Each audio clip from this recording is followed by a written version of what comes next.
Hi there, welcome. Welcome to this event. I'm glad to be here presenting this dxday preview at localhost. It's called at localhost because it's served at your localhost. I'm here to introduce the event and we are. So we are GRUSP. GRUSP is a developer community founded back in 2003, and we organize events about web development and a wide range of topics. We started with a question, and the question was, how can we create something to help the growth of a better ecosystem for developers?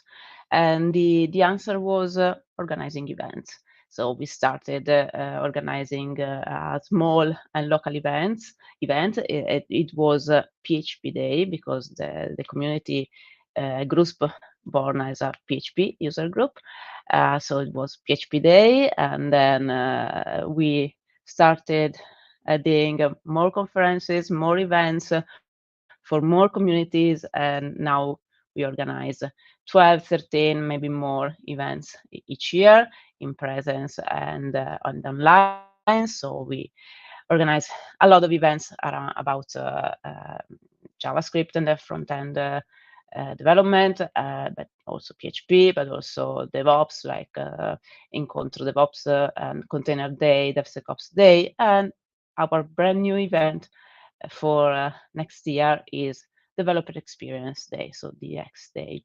And this is actually a preview of that event.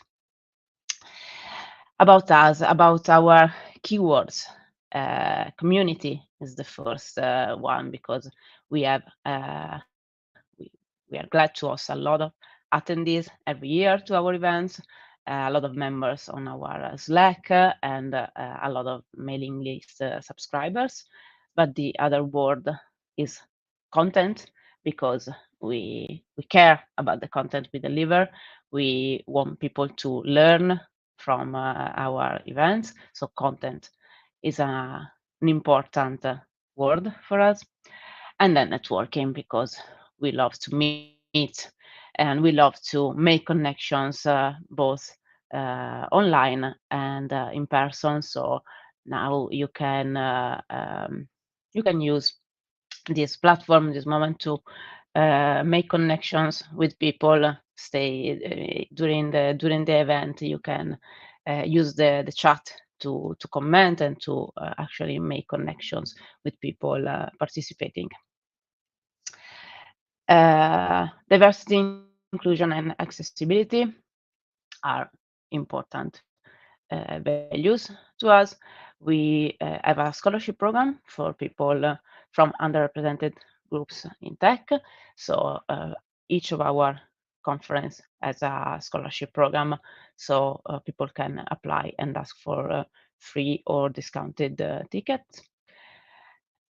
Speaking of that, we have a code of conduct. The code of conduct applies here online as well. So please make sure you behave professionally and respectfully with the people who are participating with you. We want that anyone can feel comfortable and secure. You can find us pretty much around the web, so you can join the community on our Slack. You can subscribe to the newsletter, to the mailing list, to receive the updates about our events, and you can find us on socials and on the website. You can find all the upcoming events. But that being said about groups, let's talk about today. So we are saying that this is a preview organized with the precious collaboration of SparkFabrik, our main sponsor today. And it's a preview of this event, which will take place in Bologna on the 14th of March. The call for papers for this event is closing tomorrow. So you still have time if you wanted to propose a talk. The tickets are on sale. So we hope to see you all in Bologna on the 14th of March for a full day dedicated to developer experience. And now about today event, let's say thank you to the people who actually make this event possible. So starting from our main sponsor, SparkFabrik, who helped us organizing this event. So thank you very much to SparkFabrik, and thanks to our speaker. You will see them in a bit. We will have a panel and then 3 talks. And so thank you very much to all of you for being here and for sharing your ideas and your competencies with us. And thank you to our master of ceremonies. Today is Claudio Serena, so please let's welcome him on stage. So welcome, Claudio Serena.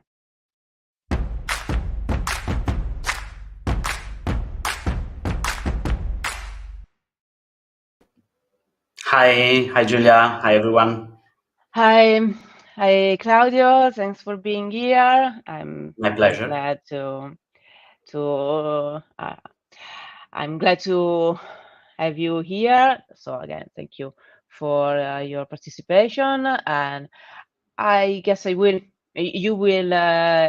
introduce yourself a Yeah, little and introduce SparkFabrik. So I'm leaving the stage to you, so we can start with this event to all the people who are watching. So enjoy and let's go. thank you.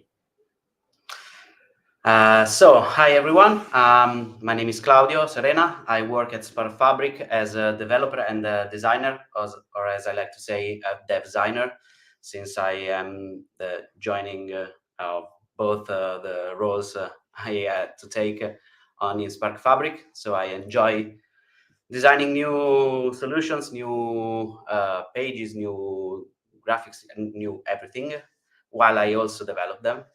And I can do it in SparkFabrik since we are a tech company of engineers, developers, designers. We are based in Italy, but we work in full remote, and we are focused on cloud native applications, custom development, legacy modernization, and so we help companies along their journey to the cloud. We are also Linux Foundation Europe Silver members and CNCF Silver members. And since we are CNCF Silver members and our panelists are all involved in the CNCF space, I would like to call to the stage Jennifer Riggins, Anna Ciula, Alexandra Craciun, Helen Greul, and AbbyBangser.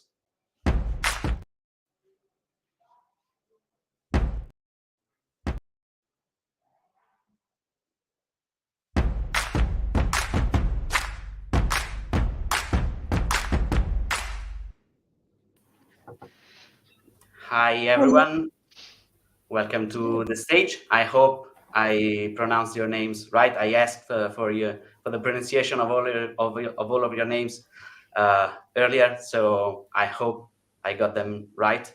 I'm really eager to listen to your panel, which is about measuring the impact of tooling, right?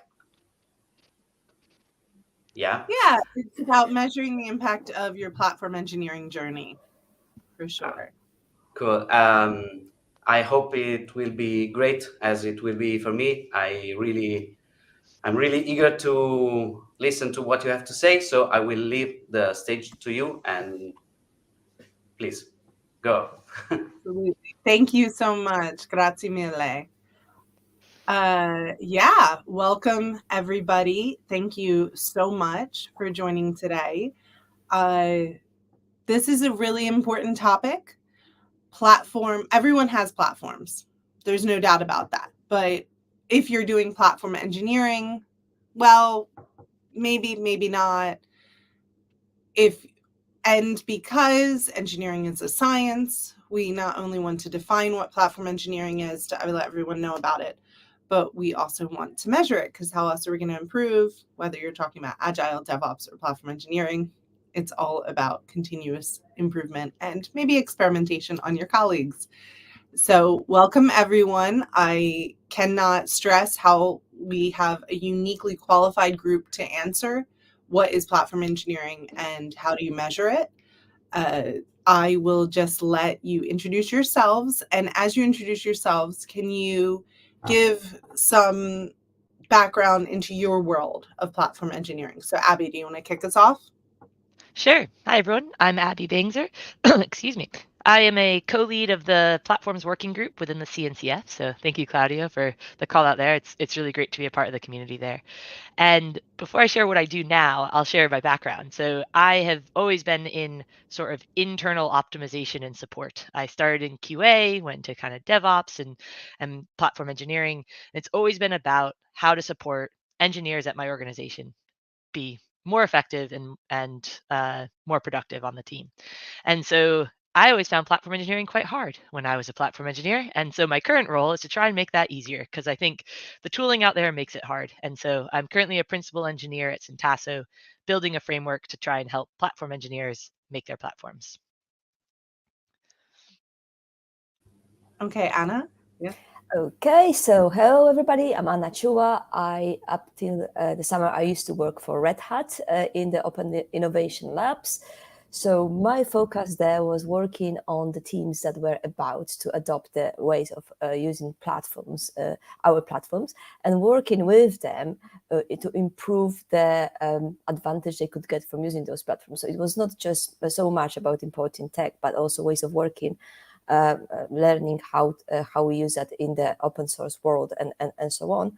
And one of the topics that we were really focused on was convincing them to start working with the platform as a product frames and learning them how to use that product management approach and so on to the platform. So that's what I've been doing for the last 4 to 5 years. And I will now pass to Alexandra. Hey everyone, I'm Alex. As Abby, before sharing what I'm doing now, I'll talk a bit about my background. So I've been a platform product manager for 4.5 years now. I've worked for startups and government in the same space, and it's always been super interesting for me to see how different companies approach platform as a product. It's really been a wild journey. I'm a senior product manager now at ZOA for the platform group, and we work with energy companies to stop climate change, which is as exciting as humbling. So really enjoy it. Helen? Thank you. Hi, everyone. I'm Helen Greul. I lead engineering for Backstage developer platform within developer experience unit at Spotify recently. Similar to Abby, my background is in quality engineering, quality assurance. So I spent a lot of time in my prior years, like empowering internal teams to go faster through platform engineering, through internal tools, observability, that type of stuff. And I've done that in like multiple different domains, from healthcare to finance and to recently content at Spotify. So I'm really excited for platform engineering to become such a trend, and for like multiple companies becoming so aware of like how platform engineering feeds into developer experience. So yeah, really excited to be here. And I'm going to pass the baton over to Jen. Yes, it's a good way to remind me to actually introduce myself. I'm Jen Riggins. I am a tech journalist. Until 2023, I'm like a lot of the people in the audience where I had not heard of platform engineering, but I write about the culture side of tech, and developer productivity is a huge driver this year. And also we know productivity is through helping developers work happier. Not sure if that went backwards or forwards, but that's one of the slogans of my co-working. So it worked out well today with my morning tea, which I'm sure y'all are having coffee or tea this morning. I'm really excited to have this conversation because it's pivoting what it used to be. It used to be more about command and control. And yes, we do have tighter budgets, and we are trying to get more out of fewer people on more complex technology. But it seems like while we are reversing the trends over the last couple of years in a lot of ways, sadly, diversity, equity, inclusion, this is not representative of the tech industry as a whole. This wonderful, esteemed, and wildly experienced panel doing platform engineering before it was even probably a name, and working with platform teams before it was probably even the name platform engineering. But one thing that I think as an industry we've coalesced around and realized is that we have to listen to our developers. It's not easy. We think we know better. But in order to continuously improve their lives and improve what they are bringing out as an industry, I think we've agreed maybe there are certain consultancies, big consultancies that think they should be spending all their time coding. But we're here to discuss how value added should come out. So just to give everyone, as a journalist, a baseline definition, what is platform engineering? I kind of love Abby's first, so that's the one I've stolen most. So I think that's a harken back to, I at one point said that platform engineering is doing the non-differentiated but still highly valuable work in as kind of productive and shared way as possible in the organization. I think that's for platforms, right? Platforms are about holding people up, letting people work at a higher level of abstraction. And that's what we're trying to build. I think with platform engineering, that is the practice of building those platforms. And it's really just another discipline within software engineering. It requires people, process, technology. It requires discipline around product management and software writing as well. So all of that ties together to build those common capabilities that people can depend on at their work. Yeah, and to build on what Abby was just saying, one additional, I guess, layer to this is like cognitive load and the complexity. And to me, what like the definition that really resonates from like developer experience angle is building abstraction layers to shield developers from the complexity of underlying technologies and like use that as a means to reduce cognitive load, which is getting very real in the industry. So yeah, that's my favorite one. I think the way I look at it, it's really an internal product that acts as a force multiplier for product teams to move faster without actually breaking things, contrary to the Agile Manifesto. And there's a very good definition out there by Martin Fowler in his article, when I talk about platform, and he talks about platform being a foundation of self-service APIs, knowledge, support, all arranged as a compelling internal product, which I think it's an important distinction as well. Anna, what distinguishes the platform engineering from platform as a product? So I guess the platform as a product is adding the layer of ownership. That's one of the things that's really important in the world of product, because in the past there was loads of projects on little things here and there. And having that one person overlooking what's happening in the whole internal product and being responsible for it, because it's the baby, and is making sure that that baby evolves with time, that it serves its purpose, that it's known by others. It's basically the primary job of the product manager. And I think that adds up to everything that you guys said. What makes it different from other products you measure, Anna? The fact that it's different is that it's an internal product, and we don't really make money selling it, but we can still find the ways to understand how much it is costing us and how much we are saving thanks to that. And that, I guess that's something that we can probably elaborate on a little bit more in this panel, because I did hear some people asking, like, how is that a product? There's no price on the platform.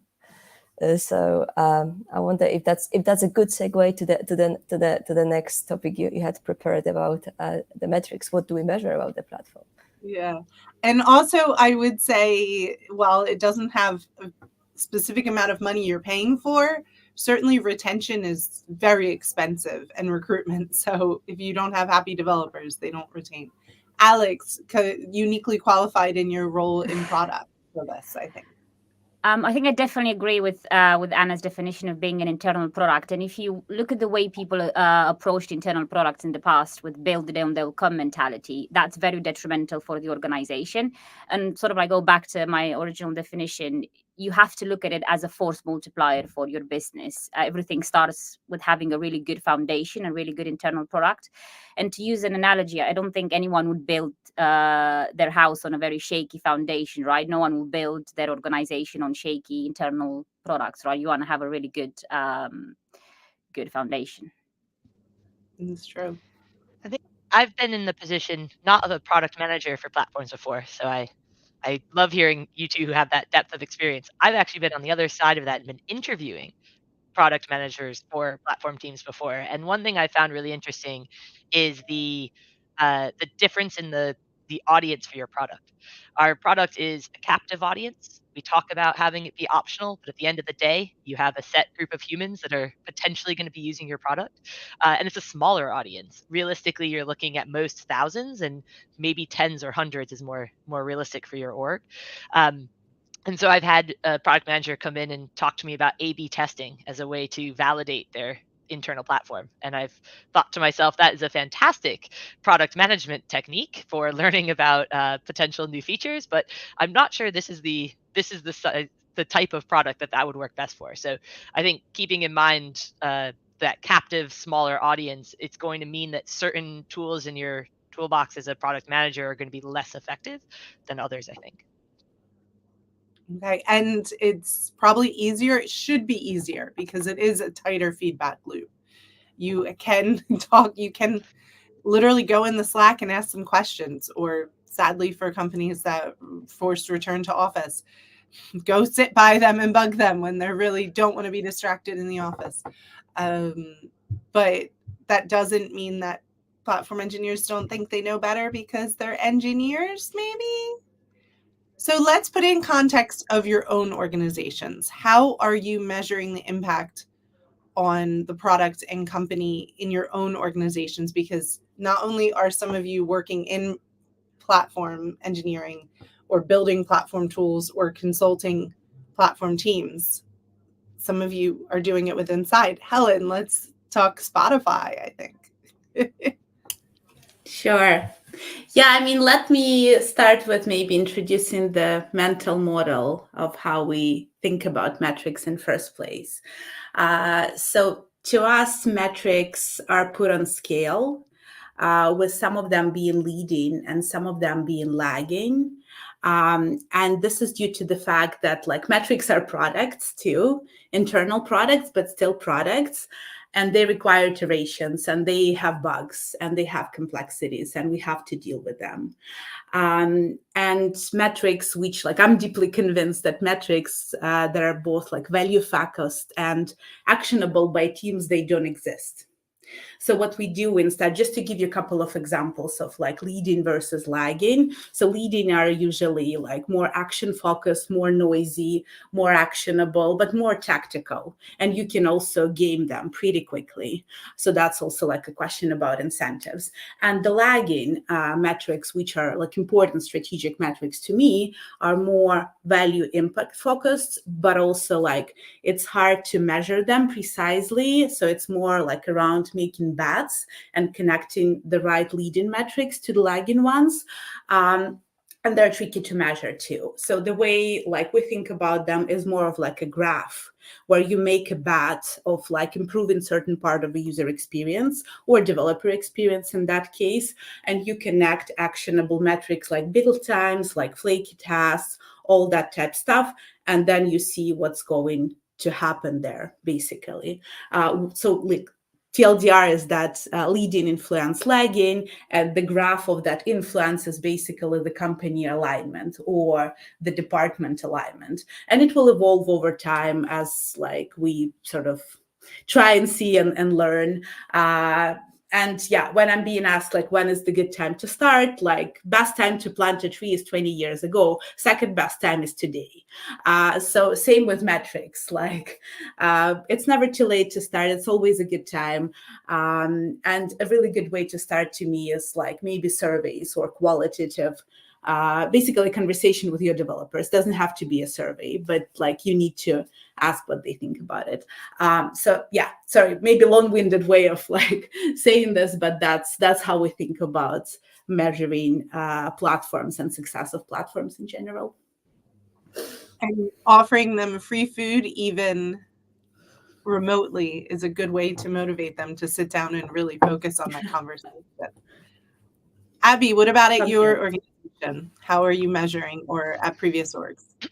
Yeah, so at previous organizations, we would try and put metrics around behaviors that developers did quite frequently. So these would be things around starting up new services or delivering to production, things like that. And then once we had measurements of what current was, we would be able to track progress on that. We would track being able to improve that. And that was the outcomes that we wanted to move. So it didn't matter what else was happening with our platform if those outcomes improved. I think the interesting part about where I am today, which is helping build a framework for platform engineers to then build those capabilities and support their application devs. It's like a layer below. Is that what we're trying to do is give people the tools that they need to be able to build those metrics in. So how do you build in monitoring, as Helen said, from day one, ideally, right away from the beginning, and do so in a kind of consistent way, something that you can keep tracking as you go. And I think that's important, whatever tools you use in platform engineering, that they're built for that feedback loop and built for being able to track progress.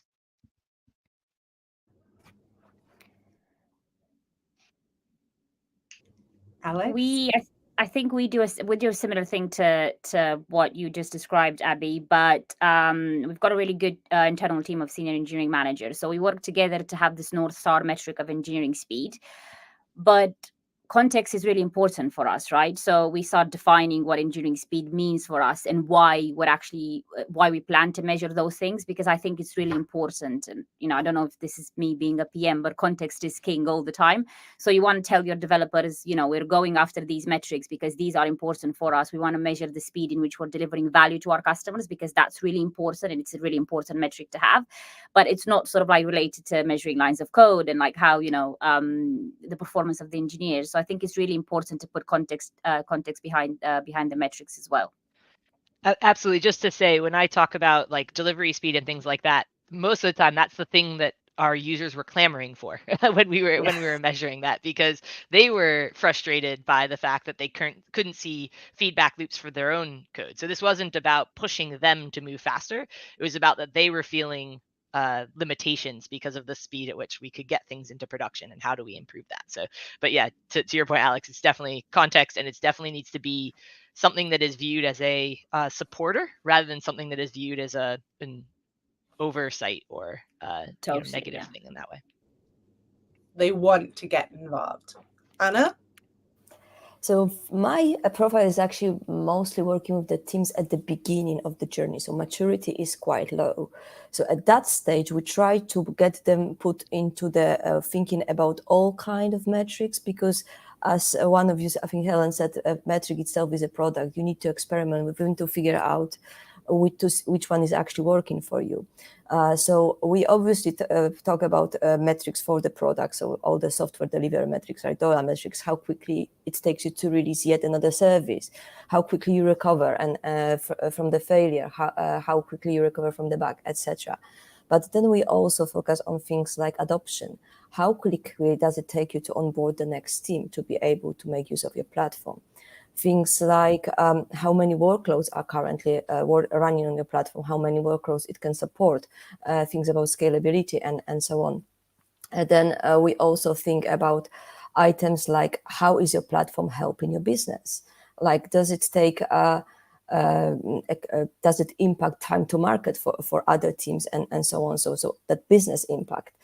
So it really depends on the circumstances. It depends on what the teams we are working with are capable of putting together, where they are coming from. But we're trying to kind of pick little metrics from everywhere to make them aware that it's not just one direction they should be looking at. It really impacts multiple items, and they need to have a good mix of this and that to be able to understand whether the product is working well. So let's build up from there, because I think that's a good point. We did at the Open UK meetup last week, we did a platform engineering panel, and we quickly learned a lot of the audience was very nascent or very beginner in their understanding of the idea of platform engineering, let alone implementing a program. So let's build up, and then we can build up from there. So if you're getting started, what are some quantitative or qualitative, and let's try to group them. Maybe there's a gray area. I don't think so though in those. I don't do math. But what are some early metrics, maybe when you're just starting to ideate the idea of a platform engineering program, that you can gather maybe from the existing tooling you already have? What would be some quick ones there? And then together with the group, get people together and ask them qualitative questions. So what are some good quantitative kickoffs thrown out to the group?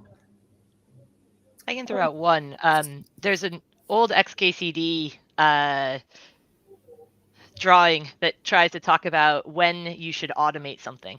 And if something takes you 1 second to do, and you do it once a month, but it's going to take you a week to automate it, it doesn't make any sense to automate it. And it's the idea of that you should be using automation to improve your life, improve the things that happen frequently and take a large toll on you, and not just automate because it's fun to write code. Although it is fun and you can do those side projects at home if you'd like. And so I think that that's something that I would encourage people to do quite early in their journey, is figure out where it are frequent tasks that are common across the organization that are being done and repetitive and duplicated, and how much time and pressure do those things take. So I'll kick off with that as a way to be able to do measurements. I think for me, time to onboard still remains a classic, or like time for developers to like either use documentation or tooling, put sort of everything under time to onboard umbrella, because I think it's really important for you to understand exactly how much time they're spending in that process and in that journey, and where are the opportunities for improvement and where the friction is. And I think that's really a really good place to start in your journey. And I think one that brings together both of your thoughts is the time to value, because it actually brings together all the aspects and the areas there where we are wasting the most of the time on the handoffs, and that could be automated is probably where we should be starting. And I'm going to beat the drum of cognitive load again, just because I'm a big fan of making developers' life easier. So time spent looking for things is a lot of what we measure, or time to get unstuck is another variation of that, because you can easily like pinpoint the time sinks in your organization, like where do you see these points of like congestion and friction where people are like looking for stuff but not being able to find it. Would be a really good measure to just like round this up, all the good suggestions from ladies. Yes, the numbers, I was trying to find it while we were doing, but the numbers of times people are spending looking for stuff is something that a lot of teams aren't measuring, but are astounding. I think Stack Overflow had like an hour a day or more people are, and that's a huge, that adds up monetarily. So, and then qualitatively, what are the questions you should be asking your developers early on and throughout? That maybe what's their greatest frustration? Another one from Abby's colleague Paula at Centasso, she said, just look through Jira tickets, try to find some common patterns, because they may all be very frustrated by Jira at times, but they're all putting their complaints on there. So you may find some common patterns that way. But what are some questions that you should be asking your, probably if you're talking about platform engineering program, overloaded developers? I personally really like satisfaction questions, like how satisfied are you with our tooling on a scale from like 1 to 5, or how satisfied are you with the quality of our docs on a scale from 1 to 5? How satisfied are you with the process? So I really like those types of questions. I do too, and I would like to add the one about the magic wand. If you have magic wand, what would be one thing you would change about our platform right now? Because that's something like it can give you some simple, easy idea that can improve the satisfaction very quickly if you get a lot of people saying about the same thing. So early in the day, that can be quite helpful. Yeah, I'll add to that. What is the thing that worries you the most? I think that we talk a lot about developer satisfaction in the sense of like, do we have a foosball table at the office style? Are people happy? Are people, treated in some sort of that way? But I think a lot of satisfaction comes from trusting in the processes, trusting that security is being built in, trusting that performance is being built in. So if people are worried every day as they're developing about security risks and they don't feel like they have the right support systems, that'd be something I'd want to hear about. So what worries you the most as you develop? Totally. Yeah, what we do at Spotify, we have like a biannually, I guess, engineering satisfaction survey that takes like a diverse group of people from all different disciplines, all kinds of tenure, like from like real old timers to new joiners, and we survey them on 4 main pillars of developer satisfaction, which is productivity, blockers, tasks and tools. And some of those questions are more like reflective, as in like, yeah, what would you do to improve X? And some are more like future looking, like if you had a magic wand, what would you do? And it's really amazing what you see come back in like in self-reported or perceived productivity, as well as like free text comments. I really love free text comments because like these are really golden. Like you get a lot of great ideas and inspiration from those. So can totally recommend. One thing that Abby mentioned made me reminded me about really important metric that we can be collecting at the very beginning is a trust, but not just of the developers, because we are building the platforms for developers with developers, but that we've got influencers in the organization, the security teams, the leadership teams, and so on. So understanding their trust into our product can be really key to make sure that we are going in the right direction. So that's really important to be somewhere there at the beginning of the platform journey. And how do you measure trust? It feels very esoteric. Yeah, it will be going down to the conversations, little surveys, like sometimes like where do you feel we are on this platform journey? Do you completely trust it? And then you can build on that. At this early stage, probably you interviews with those people are giving you the most points. So I guess it's a mix of qualitative and quantitative things. So you can do like first of survey with numbers and then build on the results of that survey by exploring a little bit more.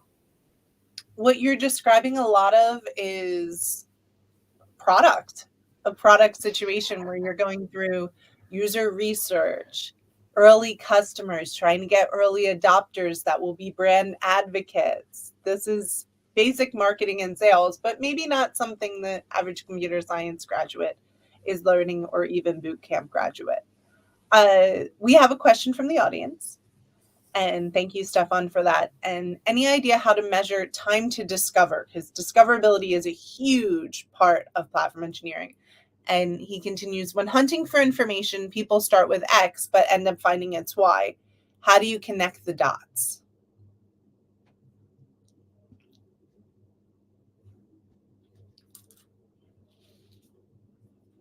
Don't all jump in at once. Yeah, I can jump in potentially. So yeah, we measure this through like click rate to success, basically.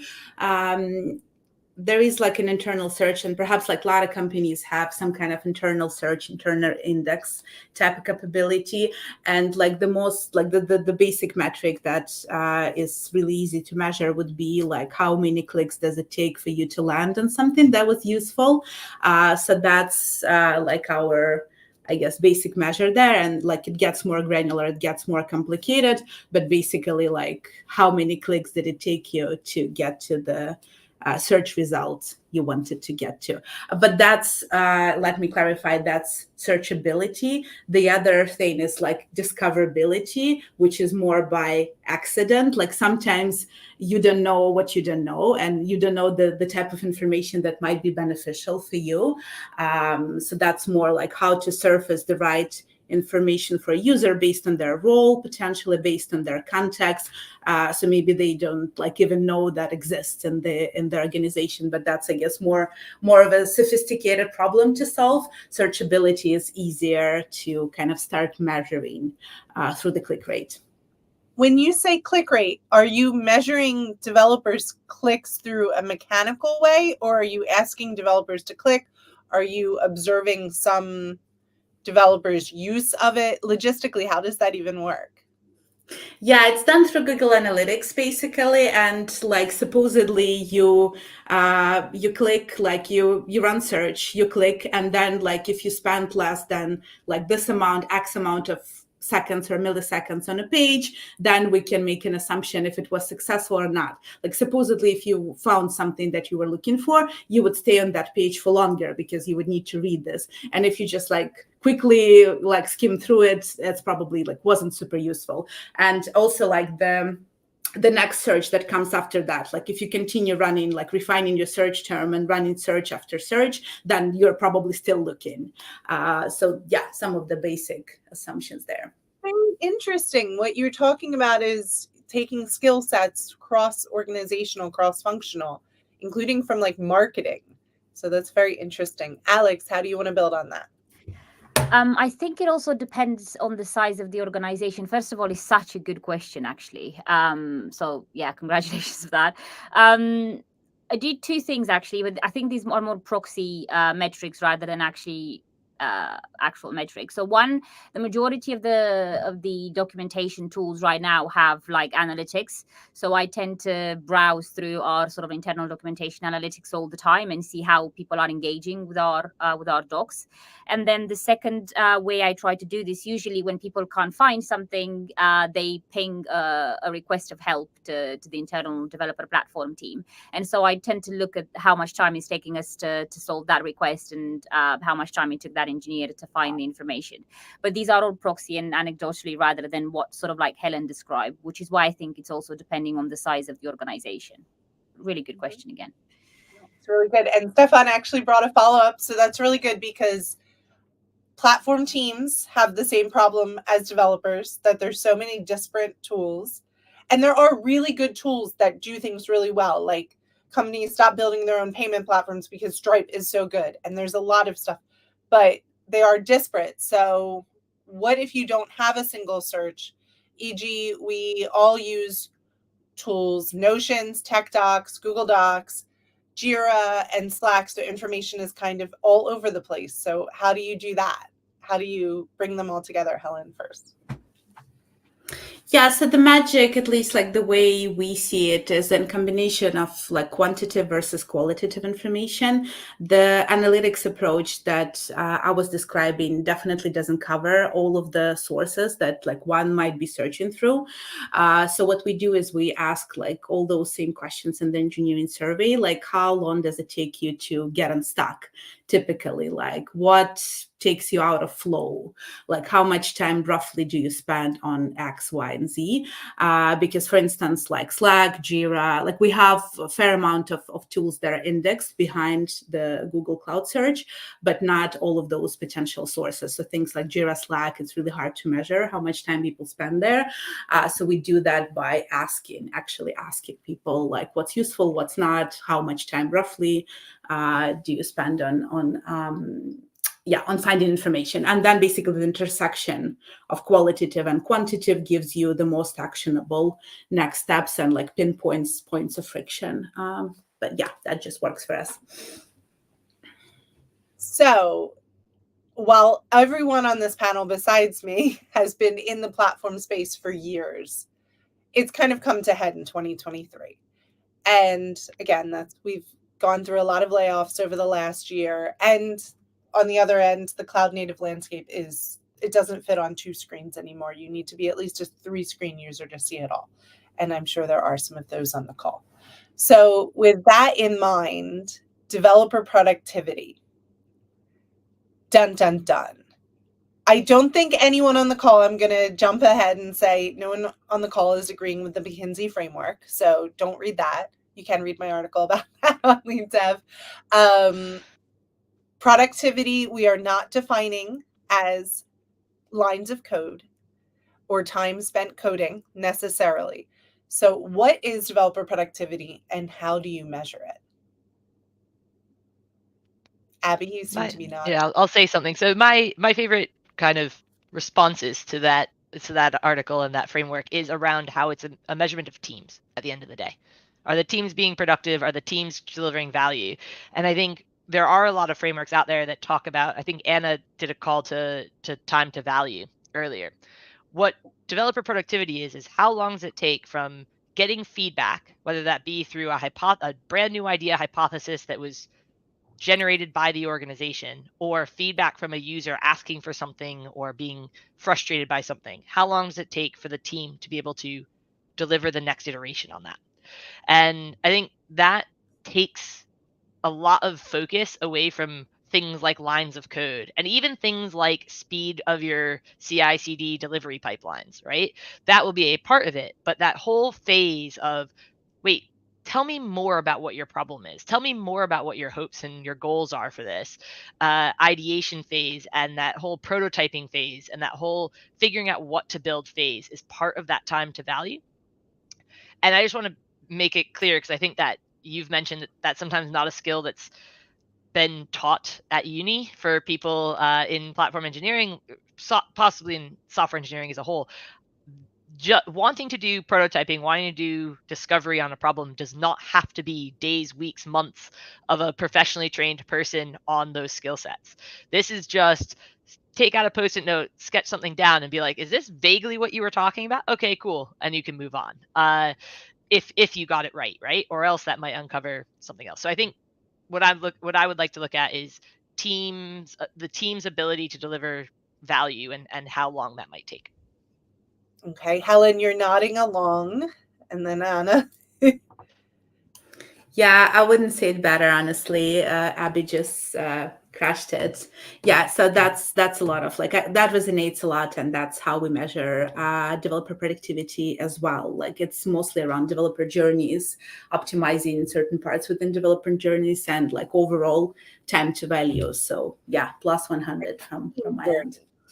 Or squad journey, I guess, at Spotify.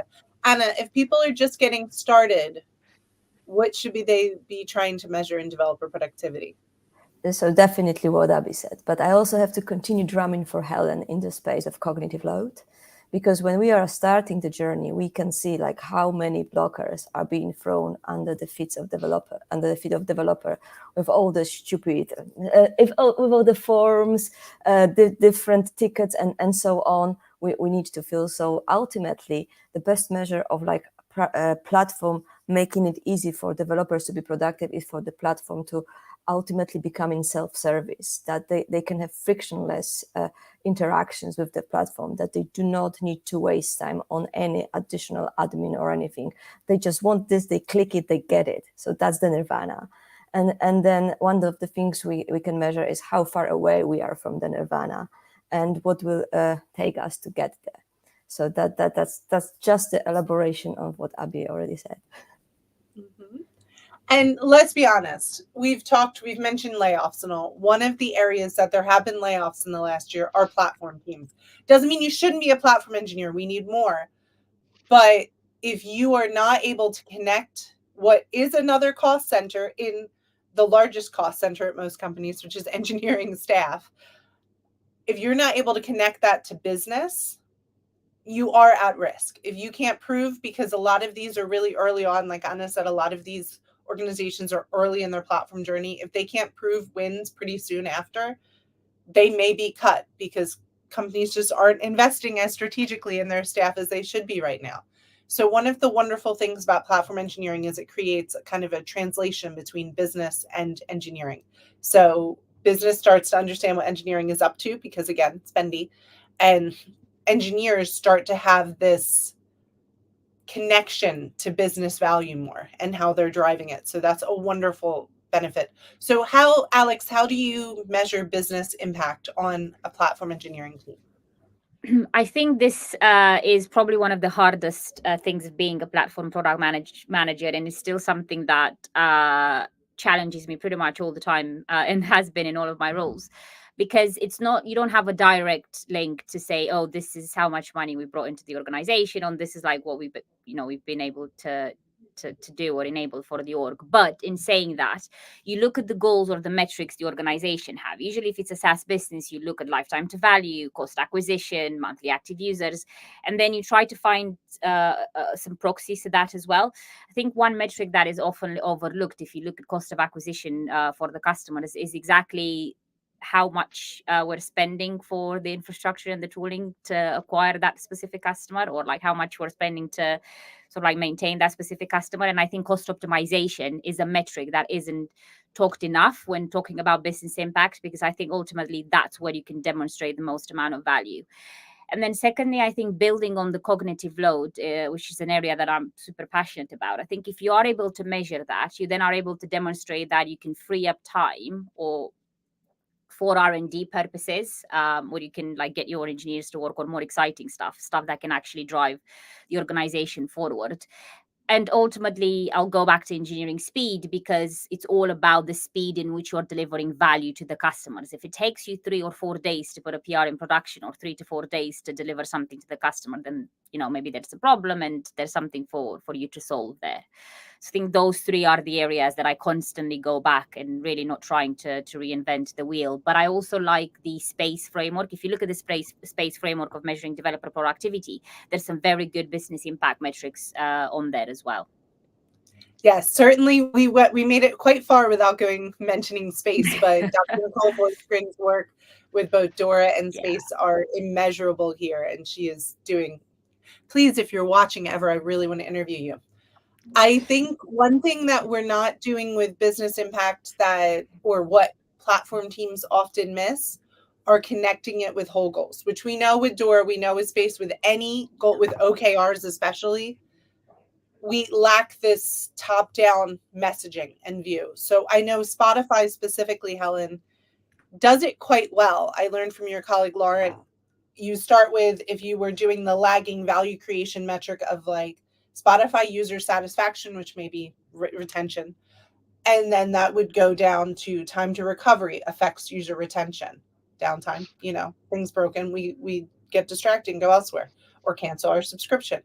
Then we know SRE team can really affect that. And then we go all the way to the leading actionable metrics that can affect the SRE's developer experience, which would be like latency of log ingestion. So you build up to support those OKRs. So what are some other ways, Helen, that you can measure business impact with an organization? Yeah, I guess it's what you said, Jen, on like this whole graph of like connecting like really high level business metrics all the way to individual teams building specific tooling parts.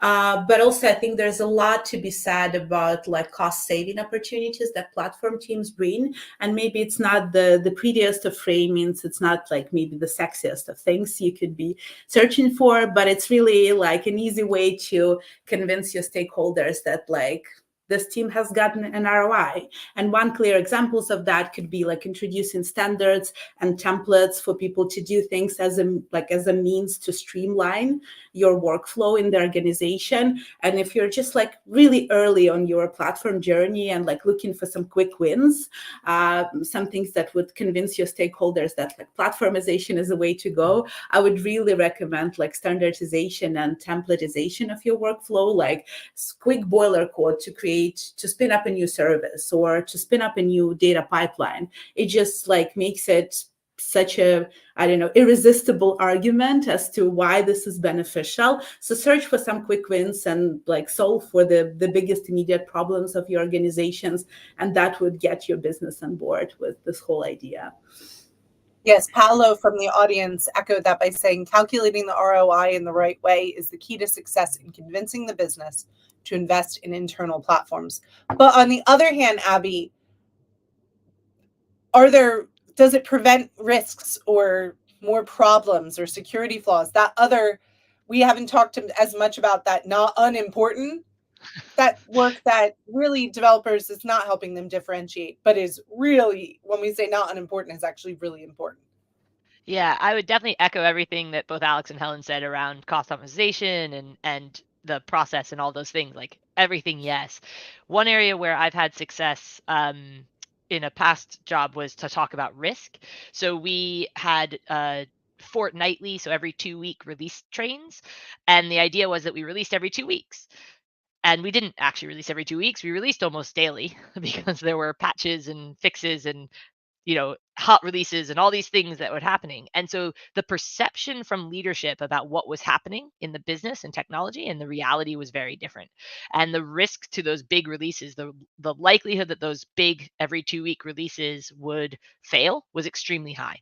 And so I took a calendar of, it was either a quarter or half of a year, and I highlighted every day that we released in a different color depending on if it was successful, if it or failed. And I defined failed as needed a release immediately after it, because we were supposed to be releasing only every 2 weeks, or had an outage, was like a different color. If there was like an actual, like we had an incident that caused by it. And it turned out that our change fail rate was not very good. And we had huge risk about cost towards our customer success team supporting customers with these failures, and cost to our engineering debugging that. And so that was another place where we were able to show cost to the business being improved by improving our platform by improving our delivery processes. So yeah, just another example.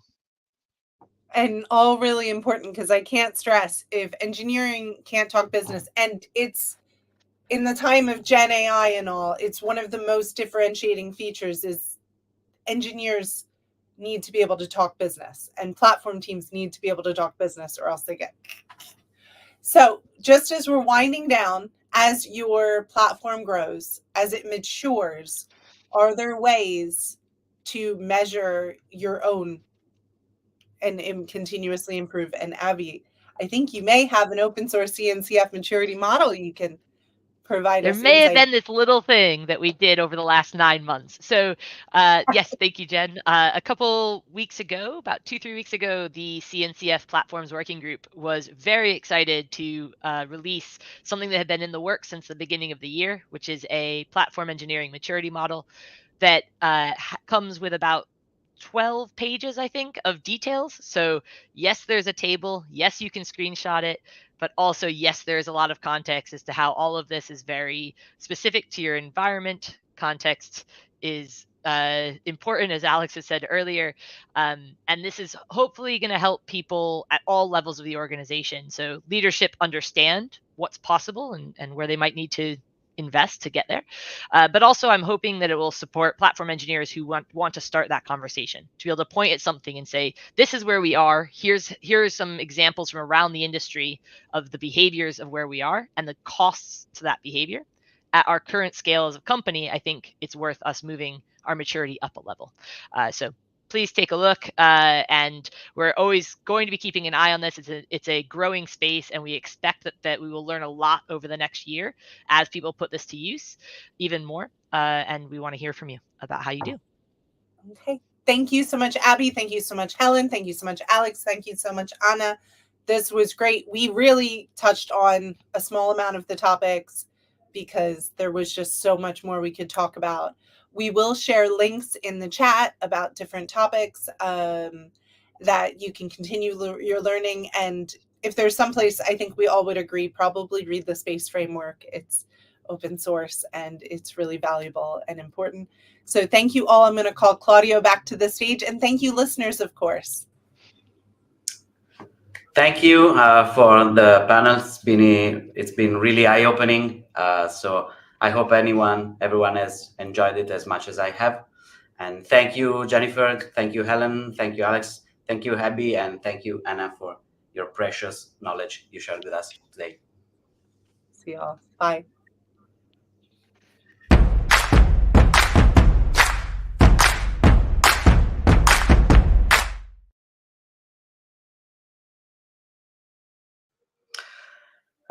So our next guest will be on the stage soon. I'd like to invite David Tuite to the stage with me.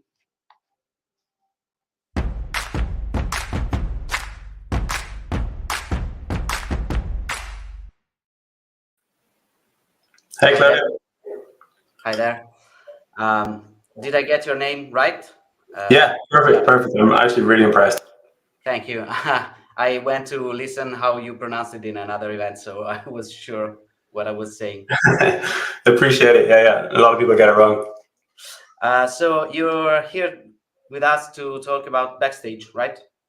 Yeah, exactly. Yeah. Been working with Backstage for about 3 years. Excited to talk a little bit about what we've learned. Cool. I will leave you to talk about Backstage, and I will see you again at the end. All right, thank you. Okay, hey everybody. Thanks so much for the introduction, Claudio. I am David Tuite. I am the founder of Roadie. We do batteries included, maintenance-free Backstage. I'm going to apologize in advance. I have a little bit of a cold today, so if I have to mute myself and kind of cough or sneeze, I will do that, and you'll just have to give me a second. I'll try and get back as quickly as I can. Just to kind of give you a bit of history, a bit of context on who I am and what Roadie is. The developer portal journey started for me about 8 years ago in 2015. I joined Workday, which is a global HR technology company. I was this first engineer on a deployment UI that we were building inside the company for an internal platform. wrote the first line of code on that. And we slowly built that over the 5 years that I was at Workday into a developer portal, quite similar to what Backstage is. If people are familiar with that, I'll introduce it in a second. So it had a software catalog, it had deployment tools, it had plugins, and various other tooling that developers found really, really useful inside the company. And so seeing the success of that project in the first lockdown of COVID in 2020, I decided that was a good time for me to hand in my notice and take a leap of faith and start a company. So I did that, went the traditional path of VC funding and stuff like that. And it was kind of fortuitous in the sense that Backstage was open sourced by Spotify basically in the same month as I quit Workday to try and build my own developer portal company.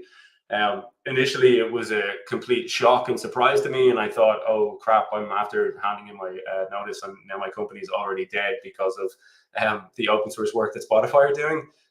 But talked to Spotify, got to know a few people in there. They were happy to have us operating in the space as well and trying to help them drive adoption and kind of awareness of Backstage. And so we've been doing that since 2020. As it stands at the moment, we've deployed more than 300 companies to production on Backstage. We have a ton of experience both on the deployment side of Backstage, and we do offer it as a SaaS, but also on the adoption side. So we don't just give people Backstage and let them kind of figure it out by themselves. We're there trying to help people in the trenches every single day to get the most from Backstage and actually be successful with it, and we take pride in that. The future is bright for Backstage and for Roadie. So we're invested in a couple of different areas. So both scorecards inside Backstage, and I'll talk a little bit about that later on. We want to help people to measure the maturity of the software that they're building in their companies and also improve it over time. And then we're also really involved and kind of focused on making it easier to adopt Backstage. So it can take some effort to push out Backstage to 100 or 1,000 engineers inside your company, and we feel like there's a lot of work to be done in order to make that easier. And that's really what I'm here to talk about today. So just before I move on to that, I just want to give people some context on what Backstage is. Maybe you've been living under a rock for the past 3 years and you haven't actually come across it, or you don't have that much experience with it. Just two things to say about it. One, really like the problems that it solves, and then also I'll just touch on the features briefly, and we'll go into more detail on those as we go through the slides. I categorize the problems that Backstage solves really in two ways. One is what I would call the discoverability problem. So, if you're an engineer working in a company with 100 or 1,000 engineers, people are building things around you all the time. Software is changing, new things are going to production, and you're trying to, you do have to work with these teams. You're not an island inside your company. And so it can be difficult to answer basic questions about the software that teams are building around you. Do we have a geocoding API? Does it have builds? Which team owns it? Where's the documentation for it? Who's on call for it, right? Like all of these simple questions can actually be quite difficult to answer inside a quick growing and large engineering organization. Then the second order effect of that really is what I would call the standardization problem. So there are benefits to having some standardization around the software that teams are building in your company, right? You need to have certain security best practices. You need to have, or it can be beneficial to deploy things in consistent ways and have a somewhat homogeneous production environment. And this can be difficult, right? Teams are trying to move fast. You want teams to have autonomy. You don't want to enforce rules on teams and tell them they have to use certain technologies.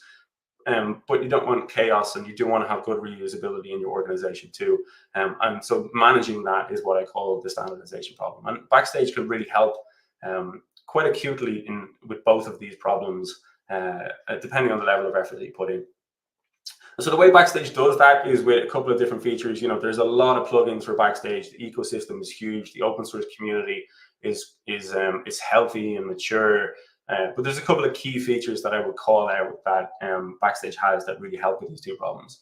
The first one is the software catalog. So Backstage at its core is an inventory of the software assets that you have in your company. So it's the teams who build software, the people who are on those teams, and then the software that they're building, right? The microservices, if you want to call them that, they don't have to be but all the software that teams are producing and working on every day and trying to improve the quality of.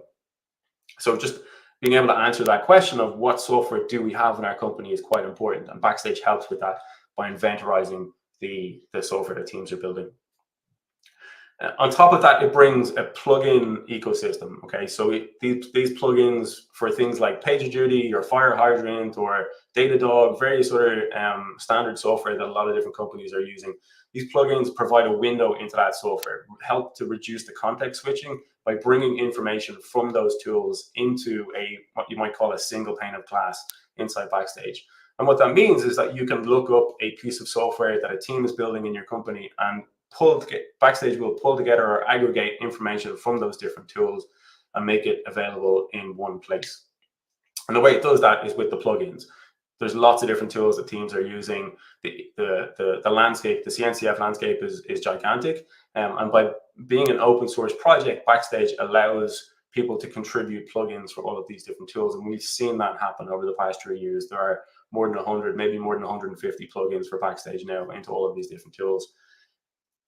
There's also a tech docs feature for Backstage, which can be quite important. So technical documentation, you're probably aware if you've worked at a few different companies, can be a bit of a struggle. It's difficult to get people to write documentation. It's difficult to find it if they do write it. And Backstage helps by this, by tying technical documentation into the catalog where it's easier to find. So you can look up a service in Backstage and you should be able to find the docs for it right there. Similarly with API specs, they can be right there in the catalog, organized by service and kind of easy to navigate. And then the last thing, and this is more in the standardization problem, Backstage comes with what we call templates or a scaffolder. It's kind of two names for it. And the scaffolder is a way to give your teams self-service capabilities so that they can get things done on the platforms inside your company. The last group talked about how important this was, totally agree, but you want to empower your teams to take actions like creating GitHub repos or creating new websites or software in a kind of standardized way that has the best practices of your organization built in, so that the platform team is empowering these people and not blocking them or gatekeeping their path to production. All right, so this is Backstage. It's been around for about 3 years. A lot of people have adopted it. A lot of companies are in various different states of adoptions, and the deployment. The question about how to deploy Backstage is really kind of relatively solved at this point. Spotify are doing a lot of work in order to speed this up, both in the open source and in some commercial features. At Roadie, we've basically solved this problem for our customers. Also, it takes 8 minutes to get a Backstage tenant on Roadie, and you could just log in and start using it and start setting it up, right? So the deployment piece is relatively solved at this point, and I think the community has moved on to this question of, well, now that we've got Backstage, how do we adopt it? How do we get our teams to use it? How do we get the most value from Backstage? And that's certainly where we're focused on Roadie now. And it can be quite difficult to get best practices or find guides about how to adopt Backstage, which is kind of surprising, but there's different cultures in different companies, different setups, different tools, and so there's a lot of complexity when it comes to adopting Backstage. And so there's not really one canonical guide to how to adopt Backstage. But about 6 months ago, I decided I was going to try and distill the best information that I could about adopting Backstage so that I could empower this community and help people move a little bit faster when it comes to adoption. And so, I've been working with Roadie now for 3 years. We've got a lot of customers who have adopted Backstage and are getting a lot of value from it. And we've learned some lessons from that. And we certainly try to apply those to every new customer who comes along and to share that information. But I wanted to make sure that there isn't something that we're doing at Roadie that's different than what the open source community does, than what the self-hosted Backstage adopters do. And so I set out then about 6 months ago to interview as many self-hosted Backstage adopters as I could and try to learn some lessons from them and see what they were doing and see what success that they were having as a pure open source project with their own customizations built in. I ended up talking to about 27 people. I've included 20 of them in this data set, and we'll kind of talk through the qualitative data or the demographics of who those companies were in a few minutes. Now, how I conducted these interviews is maybe as you might expect. I started in the Backstage GitHub repository. There is an adopters.md file in there where people have registered the fact that they're adopting Backstage. Started at the top of it and just emailed people and reached out on LinkedIn and tried to talk to people. as many people as I could, and just had conversations with them, right? It was, relatively standard interviews, asked them some questions and tried to record the responses. I asked relatively straightforward questions and kind of like easy to answer questions like, do you use software templates at your company? Or how are you populating your catalog in Backstage? And just recorded the answers from people and tried to extract some lessons from it. Now, there are potentially a couple of sources of error in this data set that I do want to mention, and I think it's important to recognize. So firstly, this wasn't a survey. I didn't necessarily ask exactly standardized questions of each of the companies that I talked to. These were conversations, it was two humans basically talking over Zoom. And I didn't want to just robotically just ask, exactly the same questions to each people. And I was trying to learn from them at the end of the day. And so I wanted to let them talk. So there is some kind of nuance to how the different questions were asked. And I'll try and address that in the data set as we go through. There's potentially some bias in the answers that I got from the people I spoke to. If you've been working on rolling out the scaffolder feature of Backstage at your company for the last 6 months, and I come along and ask, has it been successful? You're kind of incentivized to say yes. And so, maybe there is some bias that in the answers that people gave me. Maybe they were a little bit too optimistic or pessimistic, depending on their mood that day. And then lastly, I would say that there is probably some bias on my part, right? I'm a human at the end of the day. I was interpreting these answers and trying to extract information from them. And so maybe I want the scaffolder to be successful myself. I'm slightly invested in the Backstage community, as you might imagine. And so we just have to be aware of that also. You're going to see some quotes from adopters in these slides. I have a lot of quotes from people that I wrote down as I was interviewing people. I haven't directly attributed these quotes to the companies who gave them. So you're just going to have to believe me to a certain extent. It would have involved speaking to the legal and marketing departments of each of these companies in order to get permission to attribute the quotes. And some of them are gigantic organizations with 6,000 engineers. And I would have trouble even reaching those people, never mind explaining what Backstage is and actually getting permission to give quotes from their employees to any sort of public forum I wanted. It didn't seem worth doing. Maybe I'll come back around and actually get that done for a future version of this presentation. But you'll see the quotes, you'll see that they kind of match the reality, and I think they'll make sense when you see them. 20 companies is a relatively small sample size, but I think the real value here is in the qualitative data and in the kind of discussions that I had and the lessons that I was able to extract from it. But we will try to extract as much quantitative data also, and I'll get to that shortly. All right, so let's take a look at the demographics first and kind of see who I was able to speak to. So 20 companies in total, 5 of them were more than 2,000 engineers. So relatively big organizations. The biggest was 6,000 engineers, and they got kind of progressively smaller from there. There was a few companies, 2 companies in the 500 to 1,500 engineers range, and then the majority of them were less than 500 engineers, just because that is the way the majority of companies are out there in the world. The smallest was about 80 engineers. So really, like, we're covering the full spectrum of engineering teams. I was specifically looking to speak to companies who had a lot of Backstage experience. And so most of the data set have been working with Backstage for more than 2 years, right? So they've had time to deploy it, to pick the plugins they want to use, to configure it how they want, and then also to roll it out at their company or attempt to roll it out. And this is very intentional. I wasn't trying to learn lessons about how to deploy Backstage. I was trying to learn about the success that they'd had with it over a significant period of time. And so hopefully the data set kind of reflects that. There was a lot of companies, or a few companies, that I just, I spoke to, but then I excluded what they told me from the results just because they hadn't been working with Backstage long enough, and they hadn't really faced some of the problems that the companies that had been working with it longer.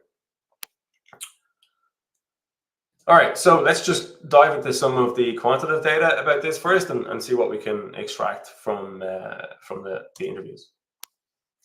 Okay, so I talked a little bit earlier on about the software catalog feature of Backstage. You do need to populate that with information about the software that your teams are producing. There's a couple of different ways of doing that with Backstage. And one of the first questions I asked was just, how are you doing that, right?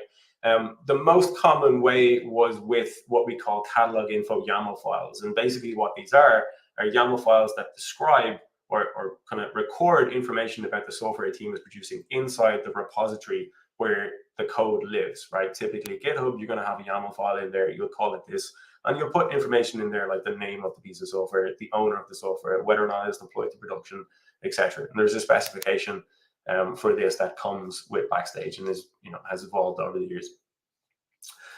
Some companies were lucky enough to have an existing catalog that was mature inside their company, right? It might be a repository which has some other type of YAML format in it, which describes the software the teams are building. And those companies were lucky in the sense that they were able to just get Backstage and connect it to that existing source of truth and populate their catalog from that. And we'll talk a bit more later on about the success that those companies had. There was also a set of companies who used what we would call custom processors. So they would basically write some sort of a script that would kind of scrape information from known sources, right? Maybe GitHub. So one company had written a custom processor that connected to GitHub and extracted as much information from each repository as possible in order to populate the Backstage catalog. So I talked a bit about the scaffolder feature earlier on. This was one of the most successful features of Backstage. The question I asked was, do you use the scaffolder and are you successful with it? It's interesting to note that not a single company felt like they had failed to get value from the scaffolder feature of Backstage, right? Half of them, approximately half, had tried and succeeded, and another 9 had not made any attempt. In some cases because they had an existing tool for templating out new repositories or providing self-service capabilities from what the platform team were able to provide. And so they just didn't feel like they needed the scaffolder. A lot of them were planning to use it in the future and just hadn't gotten around to it. Tech docs. So kind of a mixed bag when it comes to putting technical documentation inside Backstage. 6 companies felt like they had succeeded with tech docs and it was widely adopted inside their company. 6 companies had tried to use tech docs and hadn't had a lot of success for various different reasons. 6 companies were too early. They just, they felt like tech docs was something that they were planning to get around to, but they weren't far enough into their adoption journey in order to actually really try and drive major success with it. And then 2 companies I just forgot to ask about tech docs, and so this kind of speaks to the fallibility of my interviewing method. But trying to be candid about the data and be honest about it. Yeah, 2 of them I just didn't even ask. Maturity metrics then were another kind of popular thing that people wanted to talk about. So when I say maturity metrics, what I mean here is the idea that you are capturing information about the maturity of the software that your teams are building inside Backstage. So, it's obviously a catalog. You can look up a piece of software, and how a lot of companies want to use it is they want to see information about the security, reliability, the deployability, the ease of use of that software, or ease of maybe like getting started with development. They want to see that kind of certification information inside Backstage in the catalog. And many of them had built their own tooling from scratch into Backstage in order to actually facilitate this. So almost half of the companies had spent their own engineering effort building some tooling for measuring maturity of software into the Backstage catalog. 5 of them, so half the cohort had not done this, but half of those, or a quarter of the entire data set, plan to do so in the near future and described it as being on their Backstage roadmap. 5 hadn't tried it all, and then 1 I didn't ask. Plugins, then lastly, I mentioned what plugins are earlier on. They provide that kind of visibility into other tooling from Backstage. Kind of divisive, right? 8 companies felt like they hadn't had a lot of success with the plugins in Backstage. 6 were too early and hadn't really rolled out plugins in any sort of meaningful way. 4 companies had succeeded. 2 of those felt like they had succeeded with open source plugins that the Backstage community provides. And then 2 felt like they were using open source plugins, but most of the value came from custom plugins that they had written themselves. These are bespoke plugins that basically live only inside their company, custom plugins that they built for bespoke workflows that really only their engineers have done. They haven't necessarily open sourced them either because they just wouldn't make sense for somebody else to use. Okay, so that's the quantitative data, and kind of gives you an overview of the types of questions I asked and the responses that I got. But there was also conversation that happened after this, or lessons that people shared that I've tried to distill, and also, you know, some kind of patterns that you can extract from the quantitative data also. And so, you know, let's talk about those. So firstly, software templates in Backstage can be an early win for adopters and can be a really good place to start. Again, templates are a way that you can empower your end users, the app devs in your organization, to self-service capabilities that the platform team are providing, right? So a simple example is, I want to create a Java microservice in this organization. You can come along to Backstage, you can pick a template for a Java microservice, you run it, it takes 15 minutes, and you know, you'll get a new GitHub repository with a microservice in there. It'll probably have documentation, it'll have tests, best practices already built into it, and you're just really quickly getting started with the best practices of your organization built in. And so this is a really good place to start because it doesn't have a cold start problem. Okay, as a platform team, you can just write some templates, hand them over to the application developers in your team, and they can just get started with them straight away. Now, maybe, you know, a microservice is not something that you're creating every single day, depending on your architecture, but there are other capabilities that people will need to run much more frequently. Simple things like, I don't know, creating an AWS account, or requesting a budget increase, or maybe interacting with infrastructure as code tools. A lot of our customers are using the templates in that way. And so people can get started straight away. There's no barrier to entry, and there is there's value to be had on day one. And so it can be a good place to start with Backstage adoption. There's also like a really clear ROI on return on investment for software templates. So, you know, if you have a process which takes 2 months to run right now, I mean, I remember back in Workday when we were creating new software, you had to follow this multi-page Confluent blueprint and check off all the boxes as you went along. And it honestly could take 2 months to get a new piece of software into production for the first time. With templates, some customers, I mean, one of our customers has reduced a 2-month deployment process or new service creation process down to 15 minutes. And so it's really easy to just point to that win, say, okay, well, we create a new microservice approximately 20 times a year. An engineer costs X, and you can just multiply things out and talk about how many hundreds of thousands of dollars you've saved with Backstage. And that matters when you're trying to make space or get budget for a new project and kind of justify the existence of the project. So it can be a great way to get an early win that you can report upwards and then justify the existence of more investment in Backstage. Not all automation tasks are equal, and so they're not all as equally successful with the Backstage scaffolder. You should prefer tasks that are run frequently by the engineering organization. So, you know, one company described that they had created a template to automate a process that happened about once a year. And the problem with that was that every year when they came around to running it again, the process had changed because the ecosystem in the company had changed. And so the template needed rewriting each time. And so there wasn't as much value in automating a task like that. And then obviously the more complex or the more time a task takes, the more suitable it can be for automation with the scaffolder. And one of the things that was, kind of important here was lead time, right? If you have to open a ticket for another team and then you have to wait for something to happen, you're just kind of stuck for no really good reason. You're just in some sort of ticketing queue. And so if you can automate those loops end to end, then you can really speed people up and create more self-service operability for the platform team.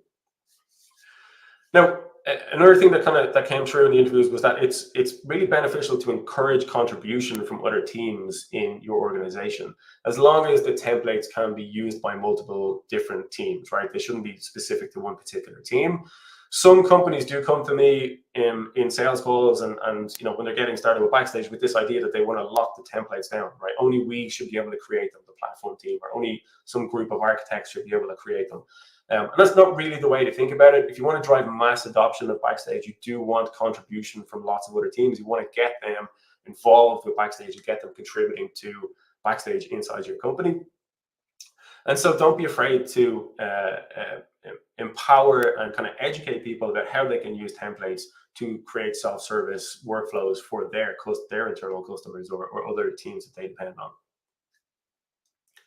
So just some quotes here about the scaffolder, right? 5,000 engineering company, scaffolder is the king feature of Backstage. 99.8% of applications are created with the scaffolder. Okay, you can imagine if you've got 5,000 engineers and a microservices architecture, there's a lot of new services being created very regularly. 99.8% of those are covered by scaffolder templates, right? So that's a lot of standardization that you're getting using Backstage as the kind of core engine of that. Here's a 2,000 engineer company saying we've reduced some tasks from a month to a few minutes, right? Imagine how frequently those tasks might run in a 2,000 engineer company and the kind of value or the ROI that organization is getting. And then lastly, 120 engineers. This is actually a fintech. They've spoken publicly about this, a fintech in Denmark, I think, called Lunar Bank. And so they've been so successful that they've actually locked down GitHub so that people can't just come along and create repositories randomly. They have to go through the scaffolder and the templates that the platform team has provided. And they've talked publicly about the compliance benefits that they've gotten from that. Every repository is created in a standardized way, and they can be confident about the security and reliability of it. Okay, the next most important thing is to make catalog population easy. Okay, it's important to have a complete, correct, and rich Backstage catalog, because there's a lot of knock-on effects in terms of how you use the other features like plugins and how reliable they are when people visit the catalog. You won't get the full value of Backstage unless you make catalog population easy.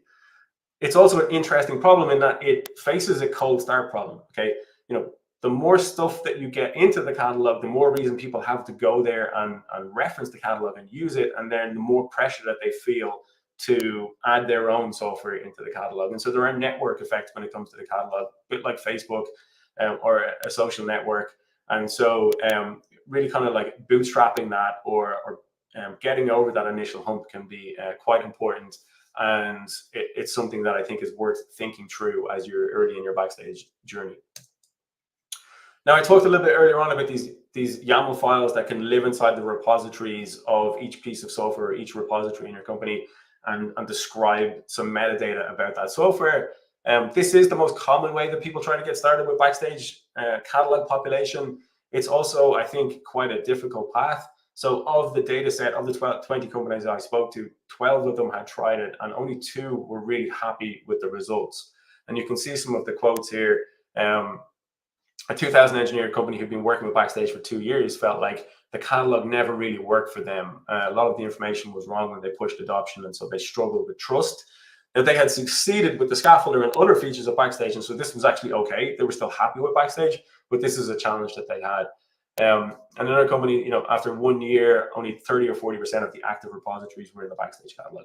And now, of course, these are isolated incidents. There are cultural and other reasons why this might be the case. Some companies don't necessarily have the top-down support that they need in order to be successful with the catalog. But it is interesting that this is the case. Some lessons here. Firstly, it's doubtful that you're going to succeed without both bottoms-up adoption, but also a stick to go along with your card. Typical sticks in companies who had good success with catalog info YAML file, where the fact that you couldn't deploy without a catalog info YAML file. So maybe it's like you kind of have to have at least a bare bones description of the metadata of your software in order to be able to get your software into production. Okay, that's a really good stick. People want to get their stuff deployed, and so you're going to see a lot higher adoption if you are able to put something like that into place. Second lesson is that, and this one comes primarily from Twilio, who I didn't actually interview as part of this cohort, but they've spoken about this recently quite publicly, and I think it's a really good example. Some other companies had kind of copied it. If you share your adoption numbers publicly inside the company, just make them really visible inside Backstage. That can help to gamify or give people an incentive to kind of get that number up, right? They see it growing and they want to be part of it and they want to contribute to it. And this can really help. So Jesse Adametz from Twilio spoke about this actually recently in the Autodesk Developer Productivity Summit and kind of showed exactly how they do this inside Twilio. It's worth looking up. That talk is on YouTube. You can check it out whenever you want. But being really public and kind of reporting upwards your adoption number can help get support for Backstage catalog population. And if you want to succeed, that can be a really good thing to do. Now, you might think, all right, well, if we need to create this catalog info YAML file, I know a really easy way to do it. Let's just open an automated pull request against all of the repositories we have in order to add this metadata. Now, I've seen mixed results with that, both in the people I interviewed, but also in our own customer bases. You can reduce friction by opening an automated pull request and explaining in the pull request why it's important to merge this. But I mean, I've seen companies where some factions of the organization will just refuse to participate. They don't want to get involved. They don't want to. They don't really see the value for them yet because the catalog is not populated yet. Remember, and those network effects do exist. So you need to put a bit of thought into this and kind of understand your culture if you're going to go down this path. I would also say I've seen the most success where people start with a small group of early adopters, make them really successful, and then open an automated PR against the rest of the organization in order to kind of complete the catalog, because then you're able to demonstrate value and you're not going out cold on day one. You also need to think about the day two operations here, right? If you do this and you put a catalog info YAML file via automated PR into a lot of, like, maybe let's say 800 or 1,000 repositories in your company, you need to think about how you're going to change that over time. What if you need to add some metadata to all of those repositories on day two? Well, then you need to open another 800 or 1,000 pull requests effectively, and so that can be a problem and that can be a sticking point. There are some places where this can be a really successful approach. Monorepos are one. One of the companies in the cohort that I spoke to had something like 2,000 services in one gigantic GitHub monorepo. And so they were able to just write a script to open a pull request against that monorepo. One very trusted person just reviewed it, clicked merge, and bang, they had populated 2,000 pieces of software into their Backstage catalog. So that can be, if you are a monorepo company, this can be a really good path forward, and you probably will be successful in populating your catalog with it. Start slow, like I was saying, prove the value, use those early adopters, evangelize them to the rest of the company. You don't get to skip that evangelization piece if you are trying to open an automated pull request against organizations. You will need to talk to teams, right? This is a human problem at the end of the day, or an organizational problem at the end of the day, and you can only solve so much of it with technology. Now, the most successful way to populate your Backstage catalog was via integration and custom processors. 7 of 7 companies who went down this path succeeded with it and were happy with the results. The most successful way to do this was via integrating with an existing software catalog that had been around in the company for a really long time and was tied into deployment tools and really was mandatory. So if you have that, that's great. Of course, it's not something that you can really just start from scratch if you don't have that history to lean on. And so it's not much help if you don't have it. But if you do, I think you should think about integrating with it rather than trying to replace it. If you don't have that, the best way to succeed is to put a lot of effort into automation of catalog population. Okay, try to read as much information from existing sources as you can, so that you're not asking developers to create this catalog info YAML file one by one, and you're really kind of relying on information that already exists. So it's worth thinking through where you might pull this information from. Maybe you do want to scrape GitHub repositories in order to kind of create the metadata that goes into Backstage, and try to bootstrap that catalog population so you get over that hump when it comes to the network effects. So just to summarize this, so YAML can be a long and hard road. You can do it, right? I've seen companies, some of our customers have gotten to 60-70% adoption through evangelization, and because their cultures are quite receptive to these ideas, and they've really done a good job of spreading awareness of Backstage. But you do need to put effort in, and it's going to be a difficult journey. Existing registries and automated discovery are key. Now, at Roadie, we're doing some things on top of Backstage to make these processes much easier, right? So we're building CLIs and APIs to bootstrap from existing sources, Kubernetes clusters, Argo CD, GitHub repositories, right? All of these places are sources of information that you can combine together in order to bootstrap a catalog. And so we feel like that's the direction to go and the way that we speed people up. And then on the day two operations, we're enabling people to edit metadata of services inside Roadie so that they don't necessarily have to go back and open pull requests against existing catalog info YAML files. And, you know, I mentioned Twilio earlier on. They independently came up with the same idea that we had for their own internal Backstage instance, and they've spoken publicly about how they built this capability for decorating entities that are backed off the YAML files rather than having to edit all those YAML files individually. We also, of course, have solutions engineering and customer success teams that will work with organizations in order to really speed them up and kind of hold their hand when it comes to bootstrapping the catalog. We feel like that really empowers people to have a complete, correct, and rich catalog at the end of the day.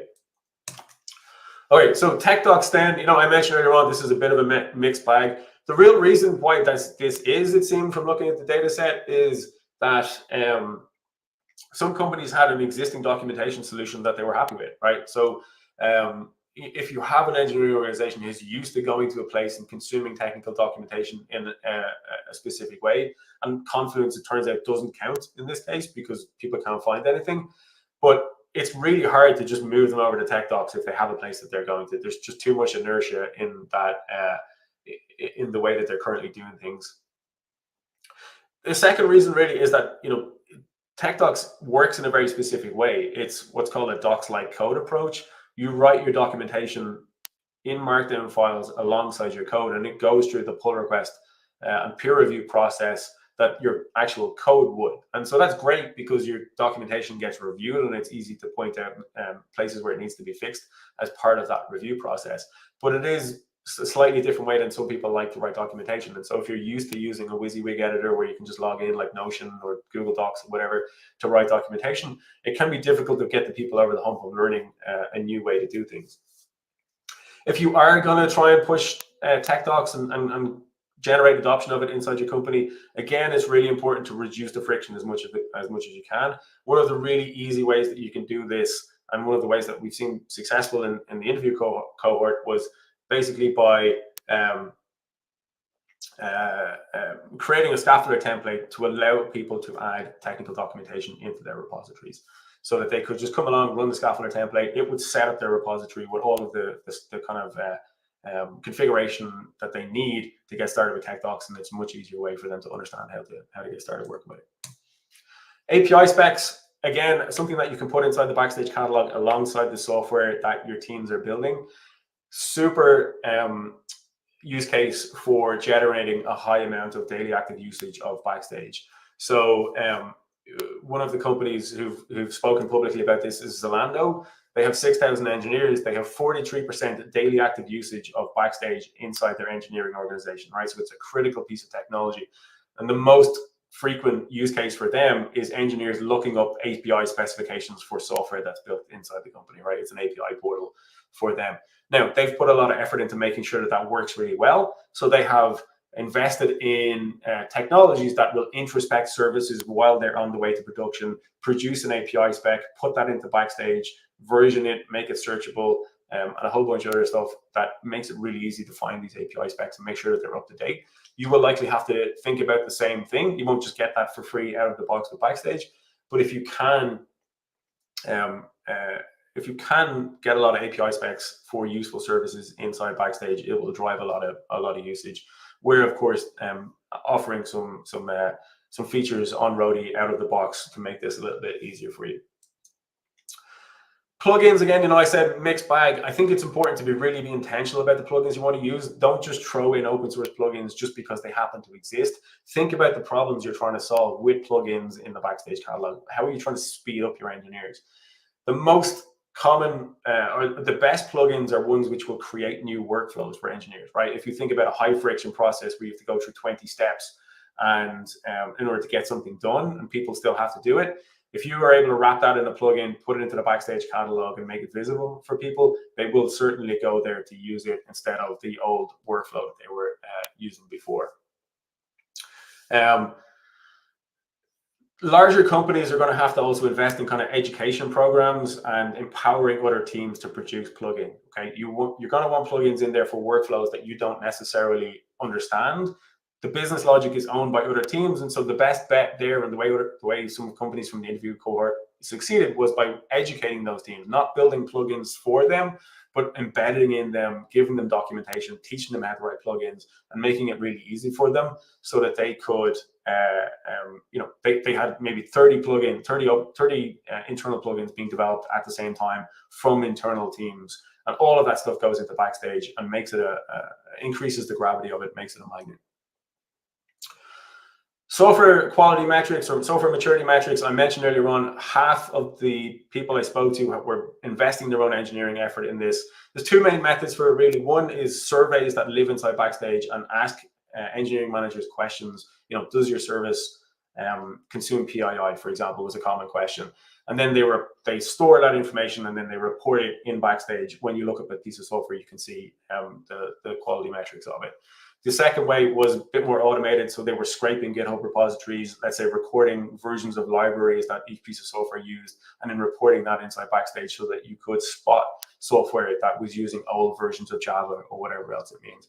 This is a really good way to get value from Backstage without driving high daily active usage against the engineering organization. So people won't necessarily log in every single day in order to participate in these software quality metrics, but you will get a lot of exact value from having that peace of mind that your software is compliant, secure, and reliable. And that's a high value use case that you can get value from without having to get every single engineer in your organization involved in Backstage. We, of course, are building our own technologies on top of Backstage in order to support this. We call it Tech Insights, and it gives you the ability to create scorecards, automated checks, and a whole bunch of other stuff inside Backstage that you can then use to measure the maturity of the software that you're building. So then just to kind of summarize everything, right? The two paths are improving discoverability and improving software maturity. You're always going to have to automate catalog collection. It's worth investing in that, getting that right. Discoverability, if you want to have high daily active usage of Backstage, you want to invest in tech docs, API specs, and custom plugins. It's going to take some time, right? You're going to have to build up all this documentation, these API specs and these custom plugins. And so you're not going to necessarily see tons of value on day one. You're looking at a 6-12 month kind of time frame in order to really drive that high usage. If you want to measure software maturity or improve standardization, then you can invest in scaffolder templates on day one, and then you can measure software maturity with scorecards. You won't get high daily active usage this way, but you will get a lot of value from reducing security and compliance risk, and you will end up with improved software maturity at the end of the day. Okay, that's it for me. I am David Ciula. I am the founder and CEO of Roadie. You can email me here, david@roadie.io. I'm also available on LinkedIn and everywhere else. Thank you, David. Thank you for your talk. There's a question from the audience. Do you think Backstage is still useful for smaller teams, possibly with a monolith app, or is it designed specifically for multi-apps, microservices landscape? Yeah, so I certainly think that there's a threshold in terms of the size of the organization for which Backstage is useful, right? The smallest organizations that we work with at Roadie are about 50 engineers. And so the reason for that really is not specific to Backstage really, but it's because if you're 10 engineers sitting in one room, you don't necessarily have that discoverability problem that Backstage can help to solve, or that standardization problem. And I would also say, the cost of deploying and operating and maintaining Backstage is high. And so you're not, so like Zalando, for example, have 5 engineers on their Backstage team, right? They have 6,000 engineers that they're supporting, but it's a significant investment. Roadie makes that a little bit easier, but still you're not going to have the bandwidth for that at 10, 20 engineers. Okay, very clear. Thank you. Thank you, David, for your presence here, and see you soon. Thank you.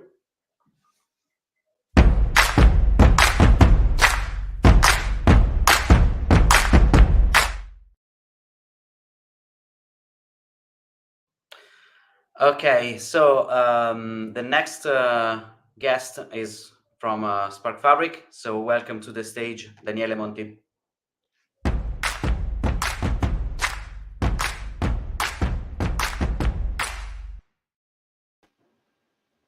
Ciao Daniele. Ciao a tutti. Ciao. Ciao. Beh, qui è un po' giocare in casa, non so se continuare in inglese o switchare in italiano. Il tuo talk sarà in italiano, però mi pare di capire. Esatto. Quindi possiamo anche parlare in italiano. Non voglio rubarti altro tempo, visto che siamo perfettamente in orario adesso, ti lascio spazio per parlare. Grazie mille. Just a quick announcement for the English talking listeners at the moment. So the next talk will be in Italian, and we will be switching to that language from now on. Thank you.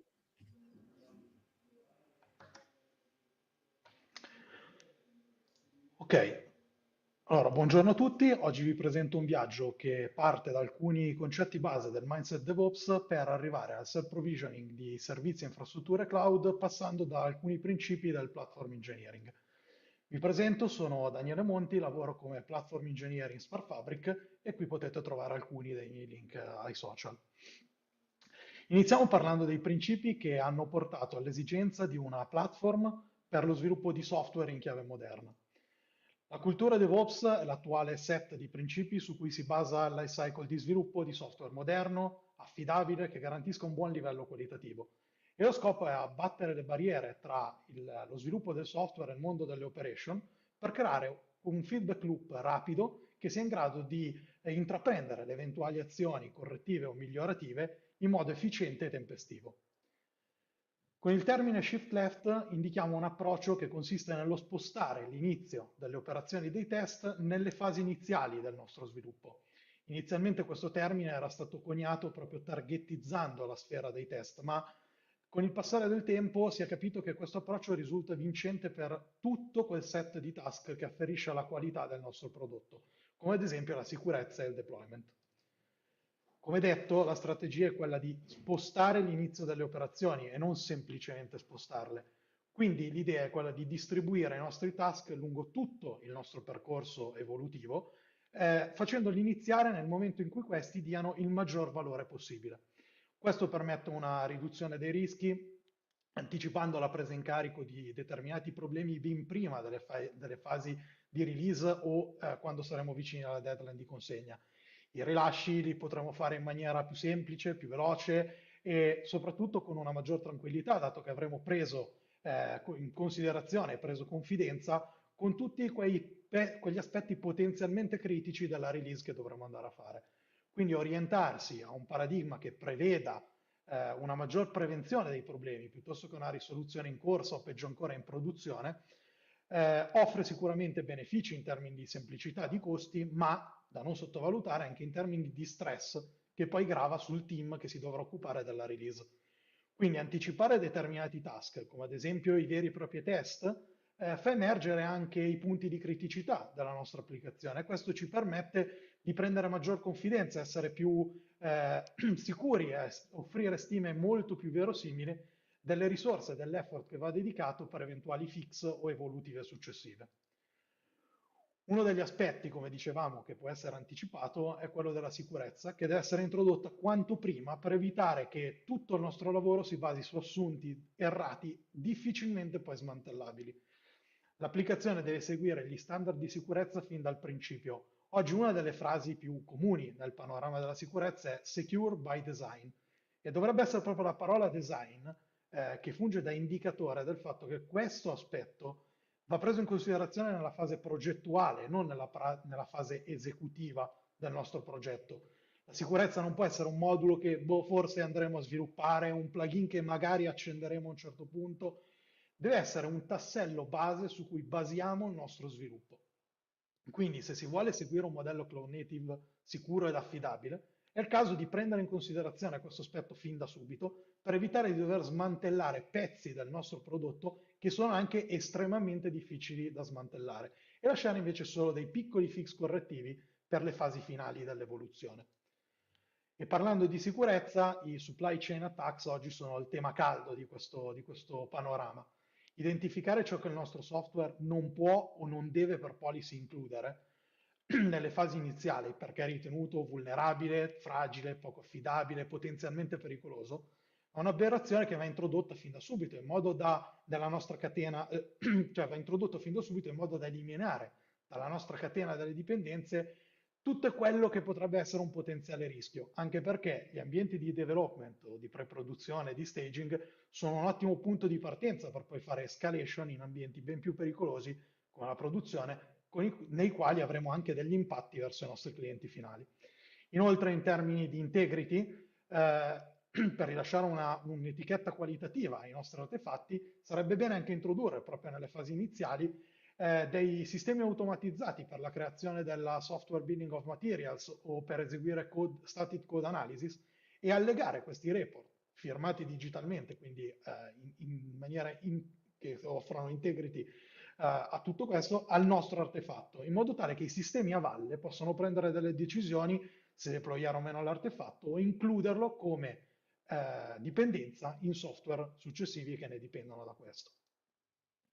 Come dimostra questo grafico, presentato in un report del National Institute of Standards and Technology, viene messo in correlazione quello che è il momento in cui un bug, un problema viene rilevato e quanto è il costo per andare a sanare questo problema. Quindi è evidente, molto semplicemente da questo grafico, quanto shift left abbia ad offrire in termini di costi, ma chiaramente, come abbiamo visto, non solo in termini di costi economici. Una piccola parentesi su quello che è shift right, che non è l'opposto di shift left, bensì è un suo complemento. Da un lato shift left ci chiede di anticipare determinati task, dall'altro shift right ci chiede di porre attenzione a non anticipare ciò che non ha nessun valore nell'essere anticipato. Ci sono dei task che è necessario intraprendere ed eseguire negli ambienti di produzione o negli ambienti successivi, dove i dati sono quelli reali, quelli di produzione. Volendo esemplificare, il carico computazionale dovuto al traffico che si ha in produzione è difficilmente stimabile negli ambienti prima di quello dove avverrà appunto il consumo reale della nostra applicazione. Questo ovviamente non vuol dire non fare test di carico negli ambienti precedenti, ma questi test di carico daranno come output una taratura iniziale del nostro sistema che poi iterativamente nelle fasi di lancio della nostra applicazione andremo a tarare per affinare tutti questi parametri e avere il miglior risultato possibile. Esiste tra l'altro una disciplina che fonda i suoi principi proprio nel testare tutto in produzione, chiamata chaos engineering, che ci permette di aumentare la resilienza del nostro sistema. Quindi, per ricapitolare, lo shift left è la pratica di distribuzione dei task, tutti quelli che afferiscono alla qualità del nostro progetto e prodotto, lungo la strada di sviluppo del nostro software. Oggi non si considera più shift left targetizzato alla sfera dei test, ma anche ad altri aspetti, come ad esempio la sicurezza, che deve essere, come abbiamo detto, un pillar su cui andare a costruire la nostra applicazione. L'automatismo, dal mindset DevOps, è ovviamente qualcosa di obbligatorio, non opzionale. Più prevenzione dei problemi e meno fix hanno un grosso impatto in termini di costi e lo shift right non è l'antitesi, bensì il complemento di shift left. You build it, you run it è una frase che è stata pronunciata da Werner Vogels, CTO e vicepresidente di AWS, che distilla un po' quello che è il concetto del Cloud Native Model. Come Vogels afferma, il team deve avere l'ownership di tutto il processo. Questo approccio ha migliorato la qualità sia dal punto di vista tecnologico che da quella percepita dal cliente, quindi sia la parte di sviluppo che la parte di deployment. Il modello di spostare il problema al passaggio successivo, scaricare la responsabilità all'anello della catena successiva che si occuperà di risolvere i problemi già emersi, creano intanto silos di competenze che sono poco vincenti come strategia e soprattutto questo modello risulta poco efficiente, mentre appunto aumentare le responsabilità del team è quello che è il modello vincente che porta ai migliori risultati. Quindi vediamo ora dei tool che facilitano i team di sviluppo nel processo del self-provisioning dell'infrastruttura. Chiaramente Infrastructure as Code è uno dei modelli che ormai è quello più diffuso e stabilizzato, perché il codice è semplice da leggere, da manutenere, da distribuire, è consistente ad ogni applicazione, quindi ci evita di dimenticare tutte quelle configurazioni effettuate secondo il modello ClickOps. Il codice è riutilizzabile, soprattutto utilizzando dei moduli, e questo comporta anche di essere cost efficient, riutilizzando il codice in più progetti. Un codice ben scritto è anche un codice ben documentato, quindi potremo evitare di creare pomposi portali di documentazione, basterà leggere il codice per capire qual è il suo scopo. E ovviamente tutti i benefici che abbiamo dal versionamento, quindi vedere tutta la storia evolutiva della nostra infrastruttura. E proprio perché Infrastructure as Code è il modello più diffuso, anche i maggiori cloud vendor hanno sviluppato il loro prodotto, diciamo, dedicato, più o meno flessibile. Ma sicuramente oggi il tool che gode della più ampia diffusione è Terraform, con un 33% del market share, secondo un report di JetBrains proprio di quest'anno. Questo grazie proprio al supporto che ha per provider, che offrono l'accesso a risorse e prodotti specifici di un vendor e che quindi poi tramite anche l'utilizzo di moduli permette un buon riuso del codice scritto. Inoltre Terraform, proprio mediante l'utilizzo di provider, permette anche di gestire pezzi di infrastruttura che non sono proprio dei cloud vendor, come ad esempio risorse Kubernetes. Vorrei fare anche una piccola precisazione. Ovunque parlerò di Terraform mi riferisco anche a OpenTofu, la versione è nata dopo il cambio di licenza voluto da HashiCorp. Dato il passaggio dalla licenza Mozilla Public License V2 alla licenza Business Source License, che non può essere considerata una licenza open source a tutto tondo, la community ha deciso di creare questo fork, mantenendo la licenza Mozilla Public License V2, progetto totalmente, come detto, community driven e immediatamente donato alla Linux Foundation. A proposito di OpenTofu e fondazioni, vorrei fare una brevissima digressione proprio su questo aspetto, cioè scegliere software che utilizziamo e che viene incluso nella nostra supply chain, sarebbe bene farlo prediligendo quei progetti che godono dell'ala protettiva di una foundation, che garantisce a questi software una stabilità su tutti gli aspetti, come ad esempio quello della scelta e la consistenza della licenza utilizzata. Permette di fare investimenti, appunto, scegliere queste tipologie di progetti permette di fare investimenti molto più sicuri e non solo sul piano economico. Qui ad esempio ho menzionato solo alcune delle foundation emergenti e di spicco del panorama oggi dello sviluppo software. Queste organizzazioni no profit si pongono come obiettivo quello di tutelare i progetti aderenti, imponendo dei requirement, come ad esempio quello dell'ottemperanza alle leggi vigenti, ma allo stesso tempo fornendo anche i servizi necessari e il supporto necessario, come ad esempio quello legale, al fine di soddisfare questi requisiti che vengono richiesti. Inoltre queste fondazioni danno anche risonanza a dei temi importanti, come ad esempio quello legislativo, che vengono discussi in contesti diversi, che però hanno un impatto sul mondo reale. E a questo proposito vorrei farvi notare l'hashtag FixTheCRA, promosso dalla Linux Foundation Europe. Il CRA o Cyber Resilience Act è una normativa europea volta a rendere il software che utilizziamo, il software open source, più sicuro.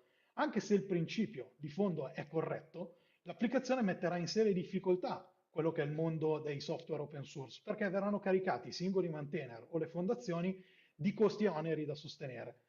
FixTheCRA è proprio un'iniziativa promossa dalla Linux Foundation Europe proprio per chiedere all'ente preposto la modifica del testo di legge al fine di rendere e di mantenere il software open source come tale, però aumentandone chiaramente il livello di sicurezza.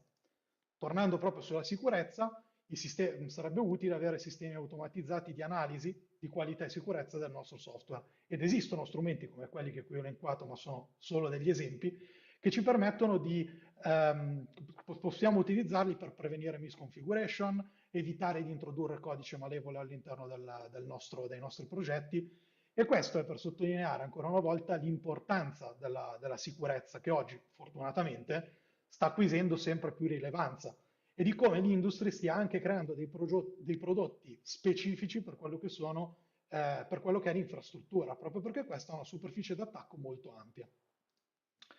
Mentre parlando di infrastructure as code, qui vediamo un esempio di come sia semplice gestire i nostri servizi e le nostre risorse dei cloud vendor tramite infrastructure as code. Qui due esempi di creazione di object storage, uno su AWS e uno su GCP.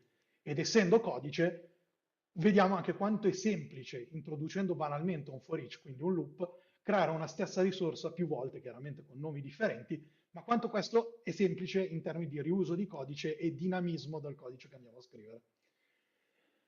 Abbiamo discusso molto di ampliare le responsabilità del team di sviluppo, portando sotto il loro dominio anche la parte di deployment e di manutenzione dell'infrastruttura. Ma come ben possiamo capire, tutta questa parte ha un peso cognitivo molto elevato, importante, che non può essere assorbito dal team di sviluppo senza nessun aiuto. Quindi per l'utilizzo dei servizi cloud, come abbiamo detto, un'organizzazione dovrebbe forgiare quelle che sono le proprie best practice, policies, security model, questo partendo probabilmente dai consigli che ogni vendor dà, creando poi quello che è il prodotto peculiare di un'organizzazione. E sopra queste definizioni organizzative ci dovrebbe essere la nostra platform, che viene consumata dai team di sviluppo al fine di ottenere pezzi di infrastruttura o servizi cloud che contengano tutto il corollario che è richiesto. Quindi fondamentalmente i dev team devono poter richiedere alla nostra platform un cloud service battery included. Quindi questa platform, appunto, per riassumere nuovamente, dovrebbe fornire un accesso semplice ad un set complesso di risorse. Possiamo vedere, questa è una visione molto interessante, la platform proprio come una sorta di API che viene consumata dai team di sviluppo per ottenere in cambio un pezzo di infrastruttura o di cloud service proprio con tutto il corollario necessario. Per raggiungere questo scopo, cioè quindi da un lato quello di fornire una platform adeguata alle esigenze che il team richiede, chiaramente i team devono collaborare e i modelli di collaborazione sono stati riassunti in 3 punti chiave da questo libro di cui vi lascio il link ai punti chiave appunto, Team Topologies. E le interazioni appunto possono essere descritte in tre modalità, cioè la collaborazione diretta, come ad esempio le sessioni di pairing dove un team racconta le esigenze e l'altro quindi definisce la soluzione. Oppure se tutto è già impacchettato, semplicemente il consumo as a service, la soluzione è già presente in platform, questo è il modo con cui va consumato. Oppure quello dell'upskilling, semplicemente un team forma l'altro sui concetti necessari per il raggiungimento dell'obiettivo. Ma tornando all'utilizzo della platform, facciamo un esempio reale. Quindi il team di sviluppo vuole deployare su Kubernetes un microservizio che necessita di un database Postgres e di un object storage. Quindi questi sono i 4 pezzi di cui c'è l'esigenza. Da un lato appunto abbiamo, cioè questi invece sono i 2 pezzi di infrastructure as code che dovremmo andare a deployare. Da un lato il deployment Kubernetes della nostra app, dall'altro abbiamo i servizi cloud necessari gestiti con Terraform. Chiaramente stiamo semplificando, manca tutta la parte di autorizzazione, network, ma l'esempio può essere sufficiente in questo modo. Ma già vedendo questo semplice schema, notiamo che il peso cognitivo del team di sviluppo aumenta, forzando il team, o peggio ancora, per tornare alla logica dei silos, solo dei membri di quel team, a capire come funziona Terraform, come integrarlo nelle proprie pipeline di CI/CD per il deployment applicativo. Quindi appunto c'è un peso cognitivo troppo elevato in questo modello. Ad aiutarci nella semplificazione per uniformare le risorse da utilizzare interviene proprio Crossplane.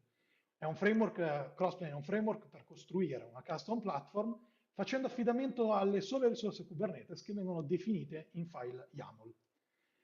Quindi utilizzando questo approccio è possibile sfruttare direttamente l'API server di Kubernetes, quindi un tool che abbiamo già in casa, che stiamo già utilizzando per il deployment delle nostre applicazioni. Quindi di fatto andiamo a snellire quello che è il set di tool che dobbiamo utilizzare per materializzare anche la nostra infrastruttura. Quindi snelliamo il set di tool, le competenze e i processi necessari al raggiungimento dell'obiettivo non si estendono anche ad un altro linguaggio e altri processi di pipeline. Quindi l'aspetto che dobbiamo sottolineare di Crossplane è proprio quello che, adottando Kubernetes, che abbiamo già a disposizione per il deployment applicativo, quindi abbiamo anche a disposizione un API server per interagire col nostro cluster, che implementa già delle logiche d'accesso e che è stato progettato per essere esteso. Quindi è proprio questo su cui fa leva Crossplane, estendere l'API server di Kubernetes. E giusto perché abbiamo parlato di autorizzazioni, il modello RBAC già presente in Kubernetes può essere riapplicato alle risorse Crossplane. Quindi questa è la soluzione che otteniamo introducendo Crossplane nella nostra equazione. Una collezione di file YAML che descrivono da un lato le risorse Kubernetes e dall'altro sempre le risorse Kubernetes, ma che descrivono la nostra infrastruttura. Quindi abbiamo uniformato il linguaggio, sfruttiamo l'API server che già stiamo utilizzando per il deployment applicativo, non utilizziamo tool esterni come Terraform, la nostra IAC è tutto definita qui. Ma possiamo ritenerci soddisfatti di questo risultato? Ecco, prima di dare risposta a questa domanda facciamo una breve introduzione di quello che è il protagonista. Quindi Crossplane è un progetto allo stadio incubating del CNCF Landscape e per chiarificare incubating e graduated sono i 2 maturity level definiti da CNCF che sono definiti come stabili e in uso da svariate organizzazioni. Crossplane è un abilitatore per i platform team per fornire la famosa platform ai team di sviluppo, esponendo un sistema semplice per il self provisioning di servizi ed esentando i team di sviluppo di formarsi su codice differente, tool differenti e processi di CI/CD differenti. Come detto, Crossplane estende le funzionalità del cluster, dell'API server, del cluster su cui già andiamo a deployare la nostra applicazione, introducendo anche quella parte di gestione della nostra infrastruttura. Ed è proprio il modello provider che è il concetto cardine di Crossplane. E qui non ci discostiamo da quello che abbiamo già visto essere in uso da Terraform e OpenTofu. Questi ultimi provider pacchettizzano le risorse che gestiscono il rispettivo controller che può fare il provisioning di tale risorse. Fondamentalmente ha un pacchetto che contiene le CRD relative alle risorse che possono essere create e gestite e l'implementazione software che andrà a consumare le API del fornitore di servizi. Piccola nota, ogni provider viene in genere corredato di quello che è la provider config, che in genere contiene le credenziali d'accesso all'API del servizio esterno. Le managed resources sono la rappresentazione di Crossplane delle risorse esterne, sono proprio il mapping 1 a 1, risorsa Kubernetes mappata, che mappa la risorsa esterna del nostro provider, del nostro vendor. Queste risorse, le managed resource, sono i pezzi base, i mattoncini con cui potremo andare a costruire la nostra infrastruttura. Ed è proprio questo, cioè la nostra infrastruttura può essere costruita da più pezzi, da più mattoncini, da più managed resource. E sono proprio queste composizioni di risorse, che Crossplane definisce composite resources, che definiscono l'API di alto livello che il team di sviluppo dovrà consumare per ottenere appunto i propri cloud services e pezzi di infrastruttura. E facendo sempre riferimento al modello a provider, una piccola precisazione che qualunque API, qualunque servizio che esponga un'API può essere integrato all'interno di un cluster Kubernetes su cui gira Crossplane e il provider che ne implementa la gestione. Qualunque, stiamo parlando solo di cloud services.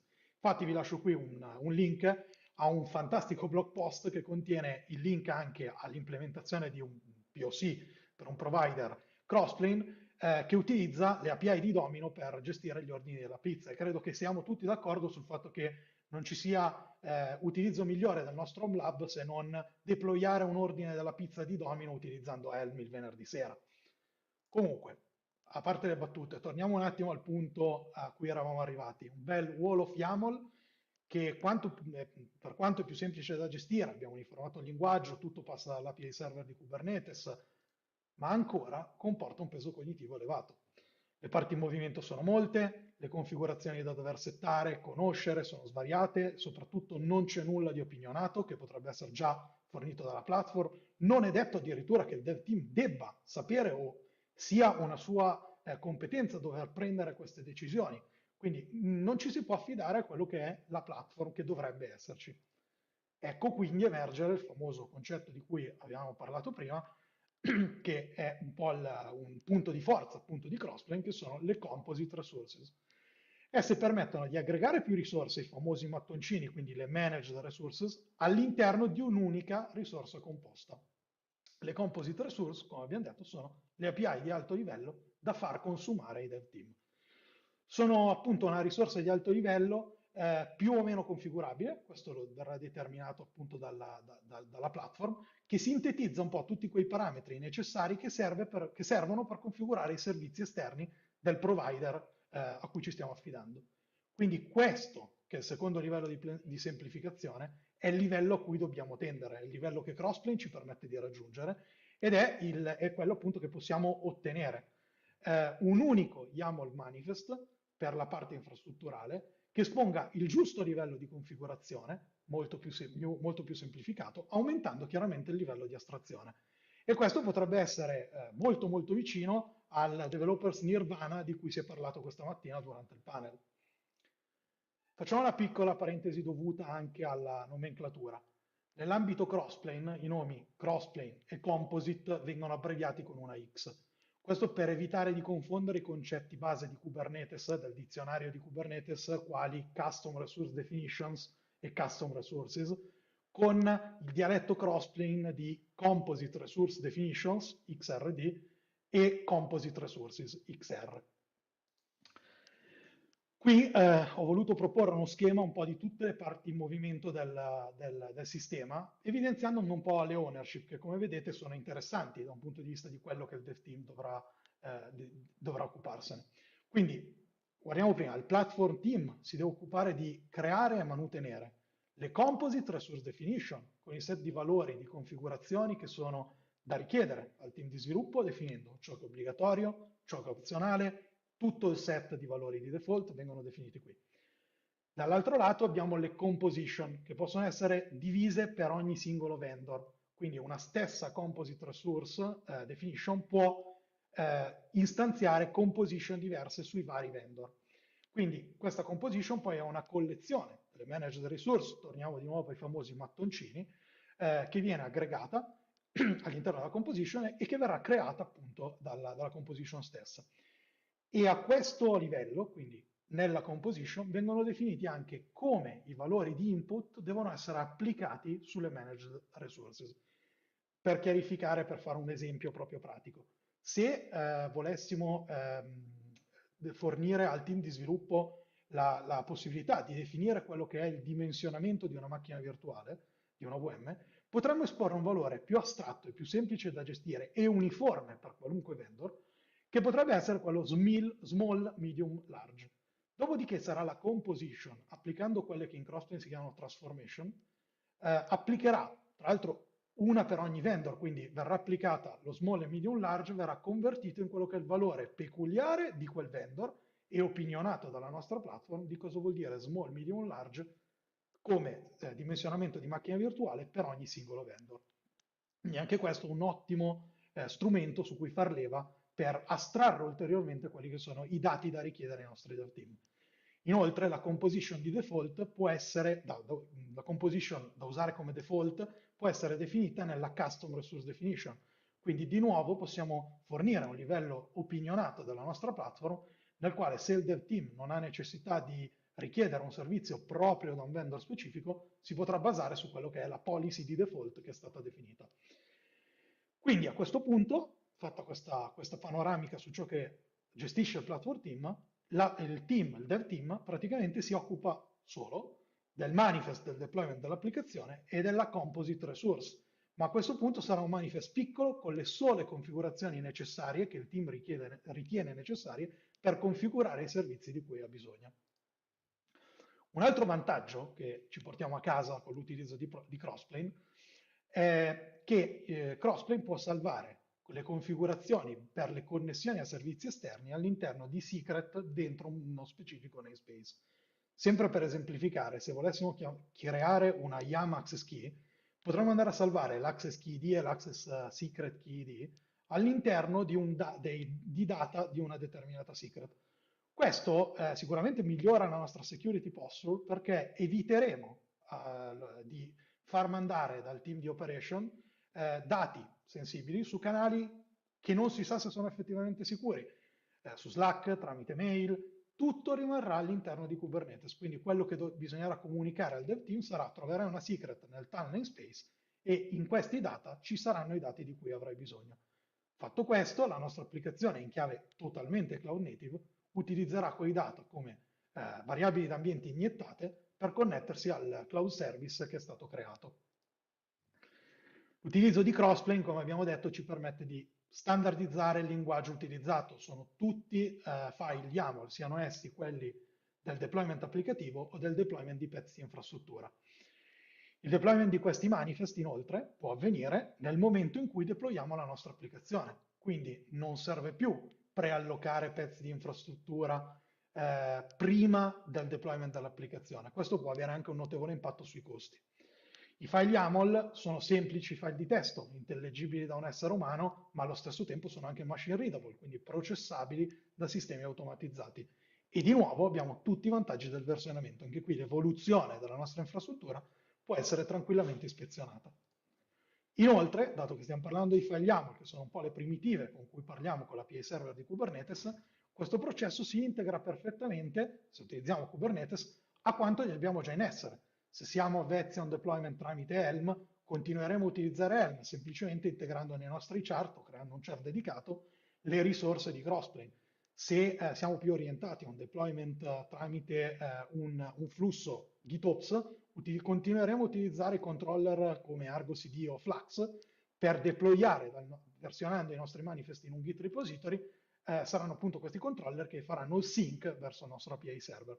Quindi questo processo risulta totalmente inseribile in quello che già abbiamo in essere. Purtroppo non è ovviamente tutto oro ciò che luccica, ci sono anche dei punti di debolezza del sistema. Per quanto il progetto Crossplane, come abbiamo detto, ha un maturity level per quanto riguarda CNCF elevato, purtroppo non possiamo dire la stessa cosa dei provider, che rifacendoci a ciò che Semantic Versioning dice, essendo tutti a Major 0, sono ancora in fase di sviluppo. Inoltre hanno avuto anche uno sviluppo un po' travagliato, perché i provider inizialmente sviluppati insieme a Crossplane sono stati rinominati in provider contrib, perché si è visto l'avvento di un code generator chiamato Terrajet, che partendo dai provider di Terraform generava i provider di Crossplane.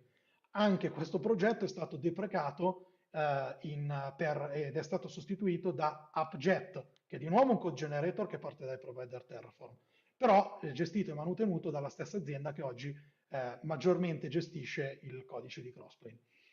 Adottando Crossplane, il team di platform onboarda un altro tool da gestire, da mantenere, appunto da tenere aggiornato, e non solo, anche tutta quella costellazione di oggetti che seguono Crossplane, quindi le composite resource definition e le composition devono essere mantenute aggiornate. La complessità dello strumento è innegabile, è molto elevata, quindi prima di scegliere questo strumento bisognerebbe chiedersi se è la risposta alla nostra domanda e se la copertura della nostra esigenza è ampia, perché se copre solo una minima parte, probabilmente ci stiamo portando in casa una complessità elevata per risolvere solo una piccola parte del problema. Inoltre i file YAML sono statici, non godiamo più di tutto quello che è il dinamismo che potevamo avere nel codice che c'è in Terraform e OpenTofu. Dobbiamo far leva su ciò che Crossplane ci mette a disposizione. Oppure, alternativa, creare delle sovrastrutture, quindi andare a utilizzare gli Helm chart per dinamicizzare l'output YAML che avremo. Brevissimamente parliamo delle alternative. Esistono delle alternative come ad esempio Pulumi, che permette di definire la propria infrastructure as code in svariati linguaggi e poi utilizzando un SDK viene materializzata la nostra infrastruttura. Esiste Serverless Framework, anche se questo è un prodotto un po' più dedicato alle function, ma comunque in quel regno è sicuramente un tool che favorisce il self-provisioning di servizi cloud. Terraform, ne abbiamo estensivamente parlato, è quello che offre la documentazione più alta, l'introduzione delle nuove feature più velocemente, più manutenuto. E poi ho citato Rancher Terraform Controller, che è stato un tentativo totalmente sperimentale di Rancher, non più manutenuto dal 2021, che però si poneva proprio come obiettivo quello di riutilizzare Terraform sfruttando l'API server di Kubernetes. Quindi qui rivediamo che questa strategia non è poco diffusa, anzi è molto richiesta. Quindi, per riassumere e concludere, offrire delle semplici API opinionate al team di sviluppo per creare infrastrutture e servizi opinionati dalla nostra platform è la strada per implementare un modello cloud native sostenibile e vincente. I platform engineers devono pacchettizzare quelle che sono le best practice, security model, policy organizzative all'interno della platform in modo da fornire servizi battery included. Crossplane è un tool che ci permette di costruire la nostra custom platform evitando di partire da zero, quindi non reinventando la ruota, e soprattutto sfruttando ciò che già abbiamo, l'API server di Kubernetes, che ad oggi è lo standard de facto per il deployment applicativo. Grazie a tutti per l'attenzione. Beh, grazie a te Daniele della spiegazione su Crossplane. Abbiamo tempo per qualche domanda e inizierò con la prima che abbiamo da parte, che è: qual è secondo te il right balance tale per cui un'organizzazione dovrebbe propendere per l'adozione di Crossplane? Sì, allora chiaramente non c'è un indicatore univoco per questa decisione, però se si ha una forte adozione di quello che è il mondo, appunto, lo strumento Kubernetes e una forte expertise, sicuramente rimanere in quell'ambito giova su tutti i fronti, anche perché magari abbiamo già una buona conoscenza anche dei modelli di autorizzazione come RBAC e via dicendo, e di accesso. Se la quantità di servizi che vengono richiesti dal team di sviluppo è elevata, cambia nel tempo, serve anche una velocità nel fornire questi servizi, e quindi non passando da magari lunghi processi di richiesta, modifica al codice Terraform, deploy dalla nuova applicazione, sicuramente questa è una buona opzione. Chiaramente se Crossplane è solo una minima parte della risposta al problema, come detto, il tool è molto complesso e molto articolato, potrebbe creare appunto delle complessità inutili all'interno della nostra platform. Si possono configurare dei permessi di accesso alle risorse di Crossplane? Sì, questo è un po' l'approfondimento di quello che dicevamo prima, quindi appunto il modello RBAC è totalmente valido e questo ci permette anche di magari fornire dei privilegi di creazione ma non di cancellazione, quindi il team può automaticamente fare provisioning per propri pezzi, infrastrutture, di servizi, ma contemporaneamente evitare che per errore questi vengano cancellati, anche se anche questo esistono già delle opzioni all'interno di Crossplane, delle risorse Crossplane, che in genere permettono di definire la policy, tipo retain policy, in modo da non andare a cancellare poi la risorsa realmente, ma semplicemente toglierla dal reconciliation loop di Crossplane dentro Kubernetes. E prima dicevi che i provider sono in fase di sviluppo. Ogni quanto possono cambiare quindi o introdurre delle breaking changes visto che sono in fase di sviluppo? Questo non lo possiamo in realtà sapere, ci dobbiamo rifare solo al mantenimento di quel codice e ci rifacciamo al fatto che il versioning è una major zero, quindi potenzialmente una breaking change potrebbe avvenire a qualunque rilascio. Detto questo, oggi i provider che sono consigliati come utilizzo sono quelli prodotti con Objet, che partono da dei provider Terraform che hanno una major non zero. Quindi tendenzialmente il risultato finale comunque è un provider sufficientemente stabile. Quindi sì, i provider, come detto, sono ancora un po' instabili, ma non ho avuto grossissimi problemi se non cambi di default, per esempio lato cloud vendor, che magari a quel punto bisogna essere tempestivi nel andare ad aggiornare i propri provider per seguire quello che sono le modifiche del vendor. Chiarissimo, credo che non ci siano altre domande al momento. Quindi ringrazio Daniele e ci vediamo presto anche con te. Grazie a voi. Ciao a tutti.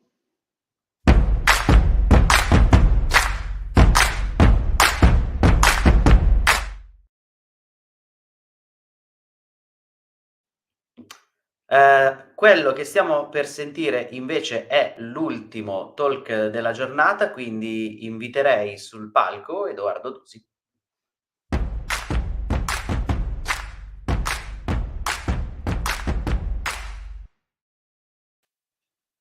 Ehi, eccoci qua, ciao. Ultimo ma non meno importante, volevi anche Assolutamente aggiungere. no, mai meno Importantissimo. importante. Giusto. Tra l'altro è un sacco che non ci vediamo, quindi addirittura da ieri pomeriggio quando abbiamo fatto il podcast, direi... Esatto, vedi che ho anche cambiato felpa, rispetto a ieri sono un po' diverso. Anch'io ho cambiato felpa giusto per dimostrare che non ero vestito come ieri, poi torno vestito come ieri. Ti lascerei al tuo talk sempre su Backstage. Ciao. Allora, Backstage, naturalmente sono qua per chiudere questo evento la cui qualità è stata molto alta, quindi cerchiamo di abbassare un attimino, no non è vero, cercherò di fare una cosa simpatica, aspetta che sistemo un po' la definizione di questa slide, ecco. Allora, parliamo di Backstage. Se avete seguito l'evento di oggi, avete seguito magari il talk di David Tuite, adesso non mi ricordo bene come si pronuncia, di Roadie, che ha fatto un po' un talk su Backstage in cui ha mostrato un po' di interview, no? Io faccio un po' un passo indietro, sia che avete visto quel talk, sia che non l'avete visto, perché magari state vedendo questo talk dopo, nel futuro, quando lo vedete staccato. Ecco, magari faccio anche un po' un'introduzione, perché non tutti magari sanno che cos'è Backstage.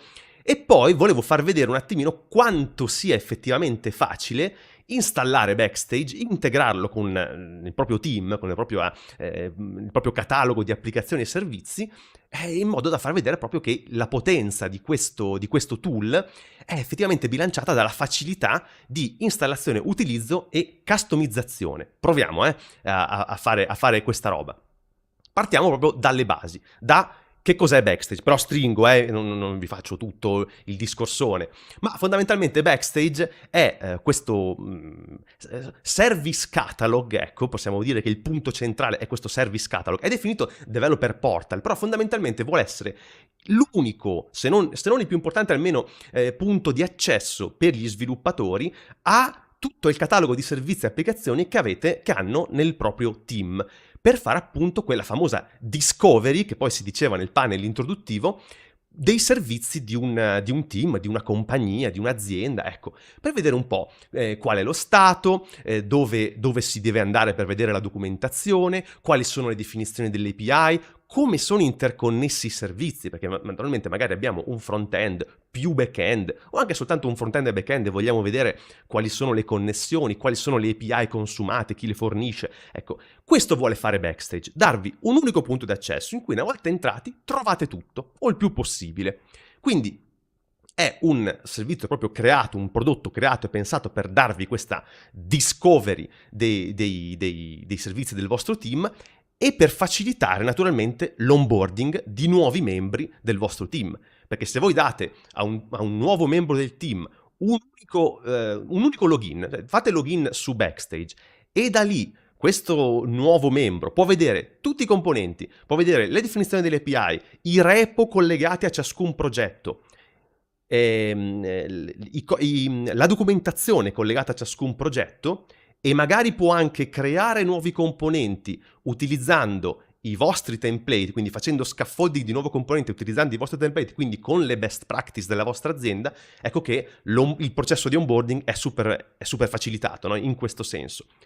E poi ci assicuriamo anche che un po' tutti i progetti che vengono creati in questi nuovi team abbiano in qualche modo una consistenza e mantengono la nostra qualità, perché se almeno il template di base risulta strutturato come noi lo vogliamo, con dentro i tool che vogliamo, con lo scaffolding che vogliamo, ecco, ci cerchiamo di assicurarci che tutti partano quantomeno da un livello minimo qualitativo che noi abbiamo settato con il nostro team.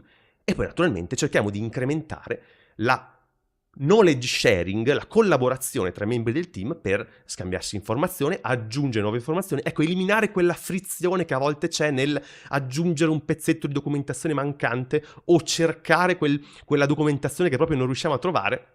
Ecco, e quindi qua magari avere un punto facile per accedere e cercarlo. Backstage vorrebbe essere tutto questo, quindi noi diciamo che siamo abbastanza fiduciosi che Backstage rispetti, ecco, questa promessa che ci fa. Poi naturalmente Backstage è un progetto nato in Spotify. Spotify evidentemente aveva queste necessità, no? Queste stesse necessità, quindi ha creato questo tool, poi si è accorto che il tool poteva essere di beneficio per tutta la community degli sviluppatori, quindi ha deciso di renderlo open source e di donarlo alla CNCF, la Cloud Native Computing Foundation, e oggi Backstage è un progetto diciamo hostato dalla CNCF, quindi anche qua il potere dell'open source, no? Rendere open un progetto così e poi tra l'altro anche circondarlo da un catalogo di plugin che ne aumentano, poi vedremo qualcosa, le funzionalità. Allora partiamo.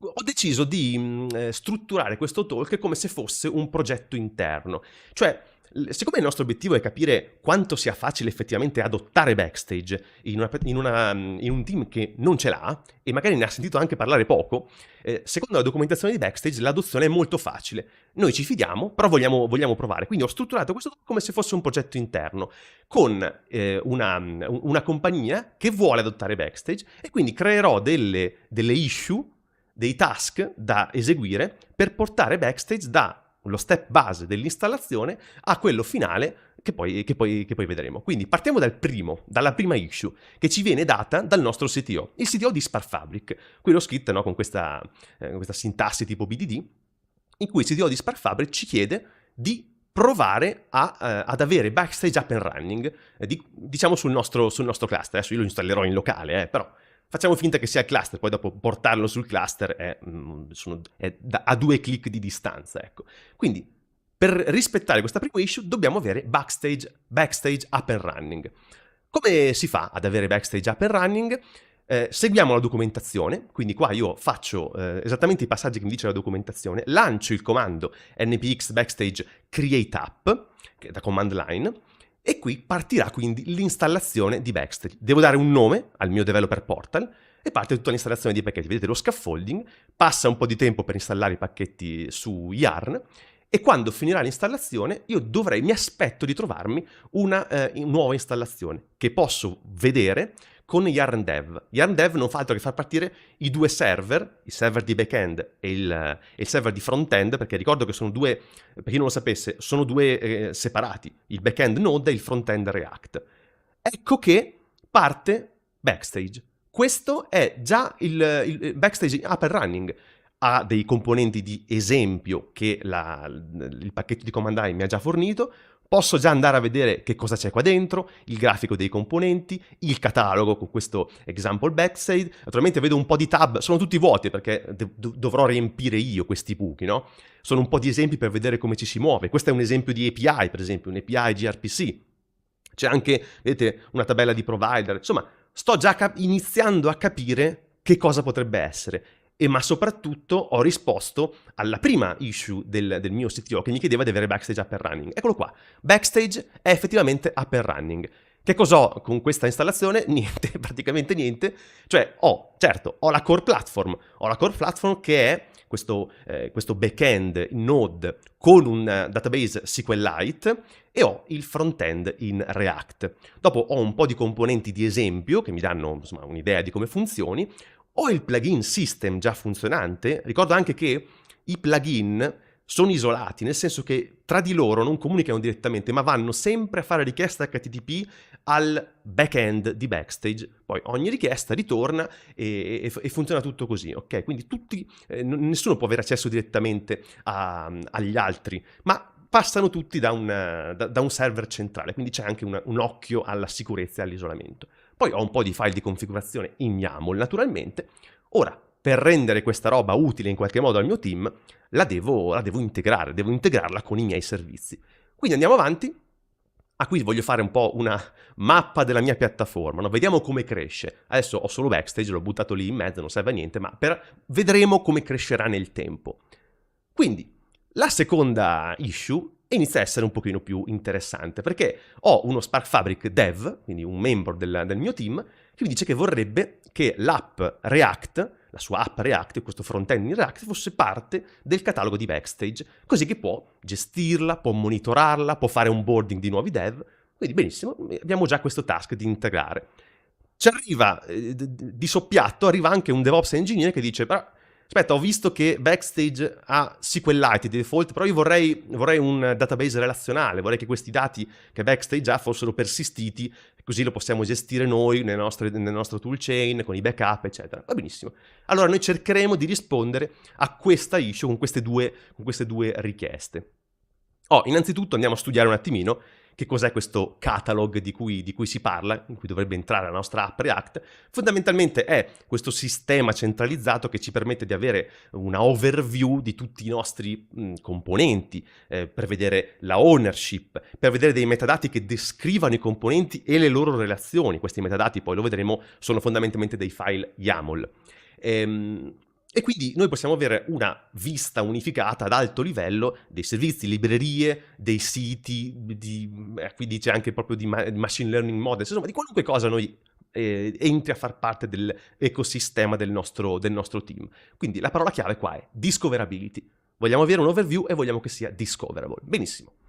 Andiamo, seguendo sempre la documentazione, a fare queste azioni. Innanzitutto voglio installare e configurare Postgres, quindi mi tiro giù un container ufficiale di Postgres, lo lancio, a questo punto ho un DB Postgres che sta girando, voglio cambiare la configurazione di Backstage in modo che sfrutti questo database, quindi vedete che cambio la configurazione del database da SQLite a Postgres con questa password molto solida. Basta, questa configurazione già è sufficiente per connettere Backstage a Postgres, al mio DB Postgres. A questo punto rilancio i servizi. Prima con Yarn Dev li lanciavo insieme, no? Adesso lancio separatamente backend e frontend, che è poi lo scenario che avrete nel vostro cluster, insomma, nello scenario più comune. Quindi backend lanciato da solo, frontend lanciato da solo. Quindi qua con Yarn Start, come vi aspettereste, lancio il frontend React. Parto. Ed ecco che come prima torno sul mio catalog. Qui però è collegato a Postgres. Ecco, vedete qua che ho stop un attimo, qui ho il mio repo, torno un attimo indietro. Qui ho il repo della mia applicazione React, quindi io voglio integrare questa applicazione che è CI React Demo, voglio che questa app sia parte del catalogo di Backstage. E poi voglio creare un file YAML che mi dia i metadati di questa applicazione e integrarlo nel catalog, perché per integrare un componente nel catalog bisogna creare questo file catalog e darglielo in pasto a Backstage. Come posso fare per fare questo? La documentazione di Backstage mi dice che dovrei creare questi metadati e metterli direttamente nel repo della mia applicazione, del mio progetto. Però ho anche un'altra possibilità, cioè di metterlo in un altro repo esternamente o da un'altra parte, in un file system, dove mi pare posso metterlo. Basta che poi linki questa cosa a Backstage. Io ho scelto la seconda via, cioè di creare un nuovo repository e mettere qui dentro i metadati e la documentazione che poi vedremo del progetto. Normalmente però lo farei insieme, non volevo soltanto inquinare i miei repo di demo, ma lo posso fare anche così. Vado avanti, vediamo che cos'è questo file catalog YAML. Fondamentalmente vedete è questo file qua che contiene un po' di metadati, zoom un po'. Vedete che ha un po' di descrizioni di che cos'è il mio componente, ha un nome, React Frontend, ha una piccola description, ha un po' di annotation che mi dicono a cosa è collegato, in questo caso al repo GitHub, un link, vedi dei tag, un link che mi può essere utile da specificare direttamente dentro il mio catalog, e poi un po' di altre, eccolo qua, un po' di altri metadati. Vado avanti.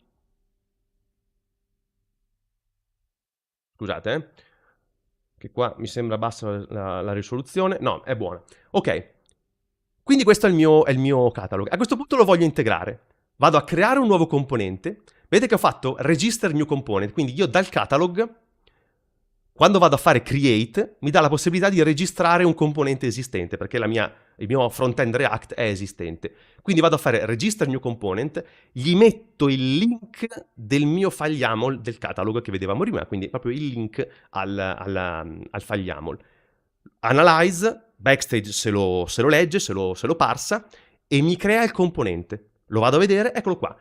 Ho già in catalogo il mio front-end, React Frontend, con tutti i metadati che ho scritto nello YAML, come me lo aspetto, con il link alla source, vedete che ho source location, quindi ho un view source qua direttamente nel componente che posso andare a vedere per andare a vedere il sorgente della mia app. Ho un po' di tab. Poi vedete una cosa interessante, sul mio repo ho delle action, naturalmente ho le pipeline della mia applicazione. Vorrei che anche queste pipeline fossero integrate. Benissimo, ho la tab CI/CD, loggandomi con GitHub, perché serve un login per questo, mi fa il fetch di tutte le mie action, e quindi qua posso anche vederle, posso rilanciarle se voglio, quindi ho anche un overview delle action del progetto. Dependencies per adesso è vuoto, poi ho una tab di doc che per adesso non vediamo. Ho anche il link di front-end che mi sono messo nei metadati per vedere questo è il front-end della mia app, che può essermi utile. Posso mettere quanti link voglio, naturalmente.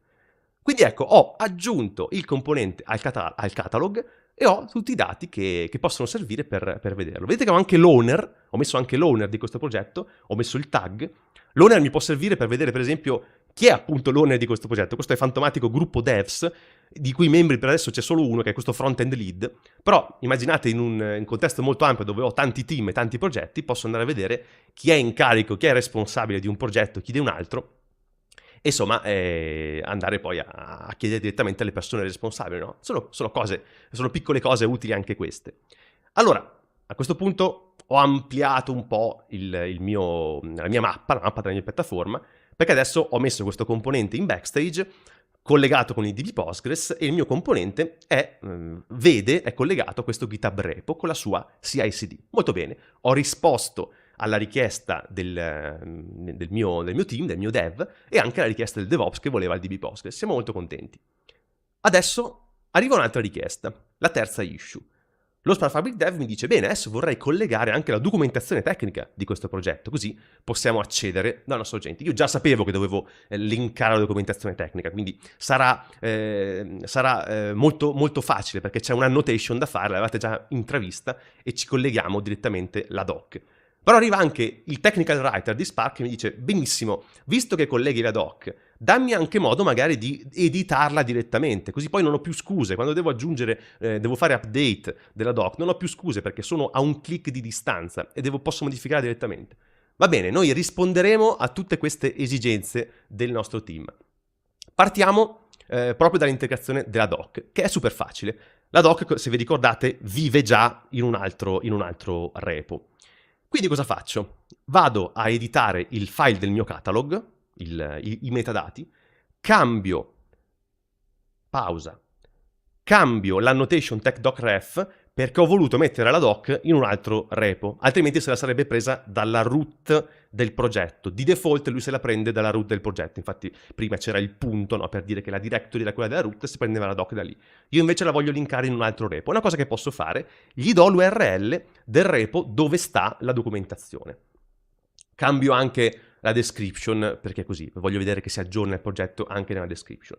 Committo queste changes sul catalog, torno qui per farvi vedere la struttura della documentazione. Questa è quella presa paro paro dalla documentazione di Backstage, dal tutorial che c'è nella documentazione di Backstage, cioè che vi dice create un file mkdocs.yaml e una cartella docs con dentro un file, e questo è già sufficiente. Vedete che il file mkdocs è molto semplice, 2 robe, questa è esattamente la documentazione. La cartella docs ha soltanto un index md con dentro quello che c'è nella documentazione, perché sono pigro. Quindi questa è la struttura della mia doc per adesso.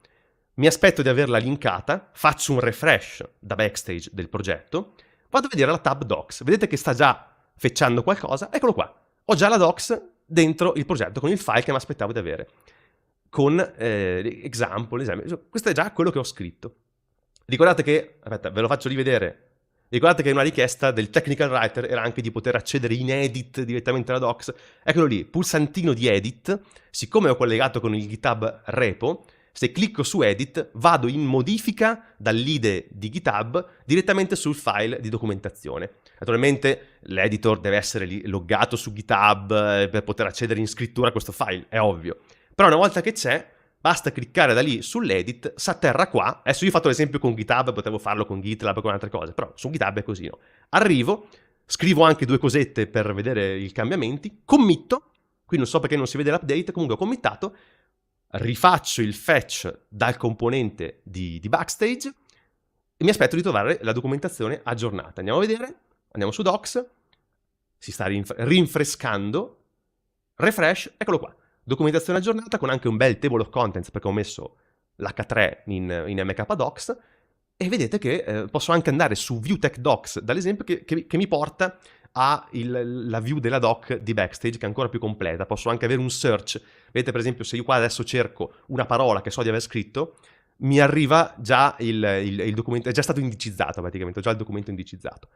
E voilà! Questa era la documentazione. Quanto ci ho messo a integrarla? La durata di questo video, praticamente 2 minuti. Poi naturalmente devo anche scrivere la documentazione, però se ce l'avessi, l'integrazione è super super veloce. Per ora sta tutto andando secondo i piani e secondo le promesse della documentazione di Backstage.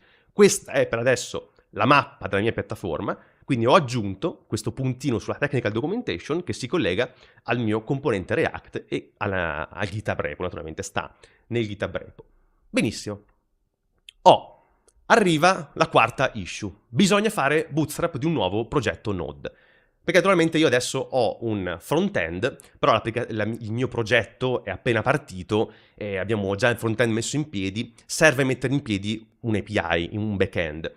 E a occuparsi del bootstrap di questo progetto è il junior dev di SparkFabrik che è appena arrivato, ancora non sa bene quali sono le nostre best practice, quali sono le cose, quindi mi dice il mio problema è questo, io voglio creare un nuovo progetto Node nel contesto di questa app che abbia un servizio, un API, insomma, un servizio API, però naturalmente deve essere linkata e già con le pratiche del team predisposte dal team, quindi anche lo scaffolding di questo nuovo progetto, il templating, lo starter kit, vogliamo dire, di questo progetto, deve essere in qualche modo già approvato dal mio team.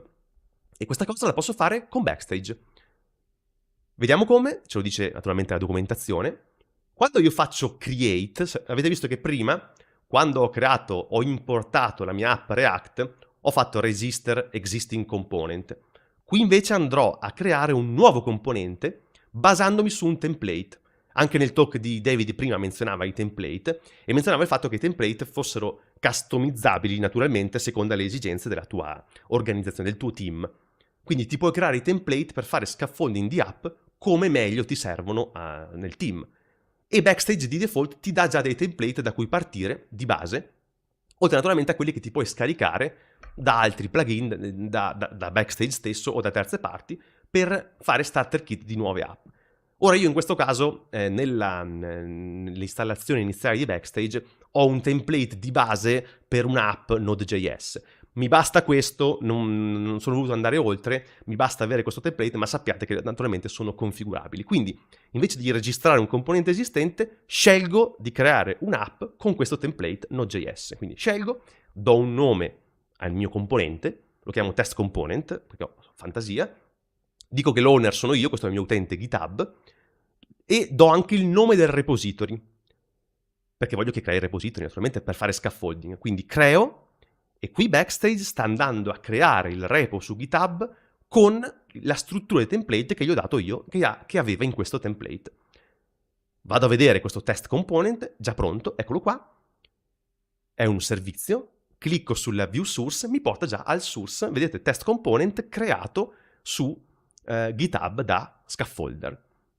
Qui naturalmente è molto povero ancora questo componente, però tutto è vuoto, tutto devo riempirlo. Però se io avessi un template già più fornito, avrei uno starter kit per un'app di Node, magari più complessa di questo, con un console log. Il junior developer, con un click e dandogli qualche info, ha fatto bootstrap di un nuovo progetto e l'ha inserito nel catalogo, nel mio company catalog, molto, molto semplicemente. Quindi a questo punto la mappa della mia piattaforma vede un componente in più, un progetto Node API collegato al suo GitHub repo. Tutto qua, con pochissimi passaggi. Un secondo, bevo un po' d'acqua e poi torno.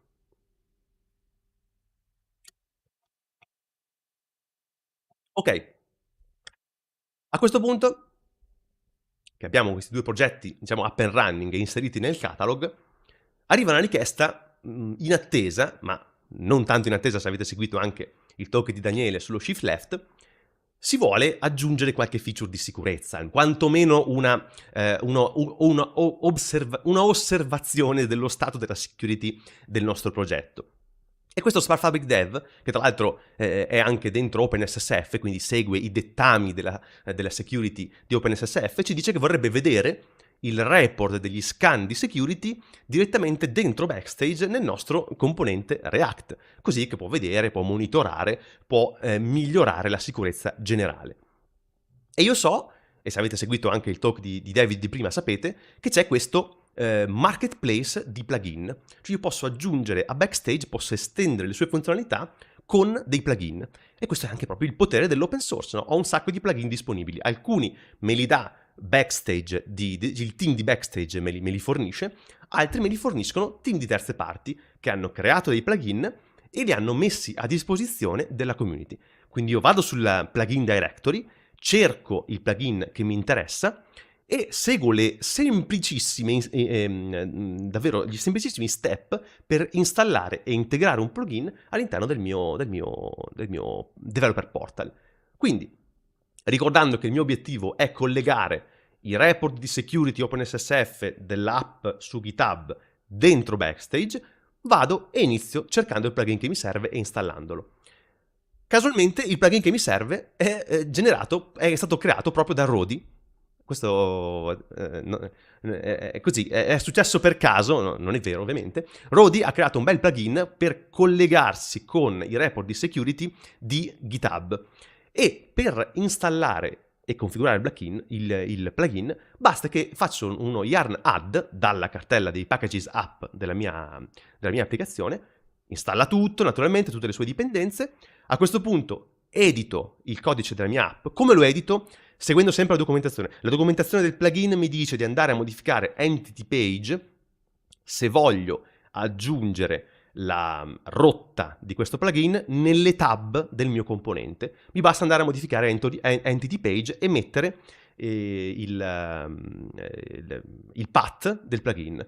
Qua quindi lo vado ad editare, ho anche sbagliato il punto, ma è più su, eccolo qua, dentro Entity Layout vado ad aggiungere questa rotta. Vedete che la rotta è semplicemente il path del plugin. Il plugin si chiama Security Insights, quindi il path è Security Insights.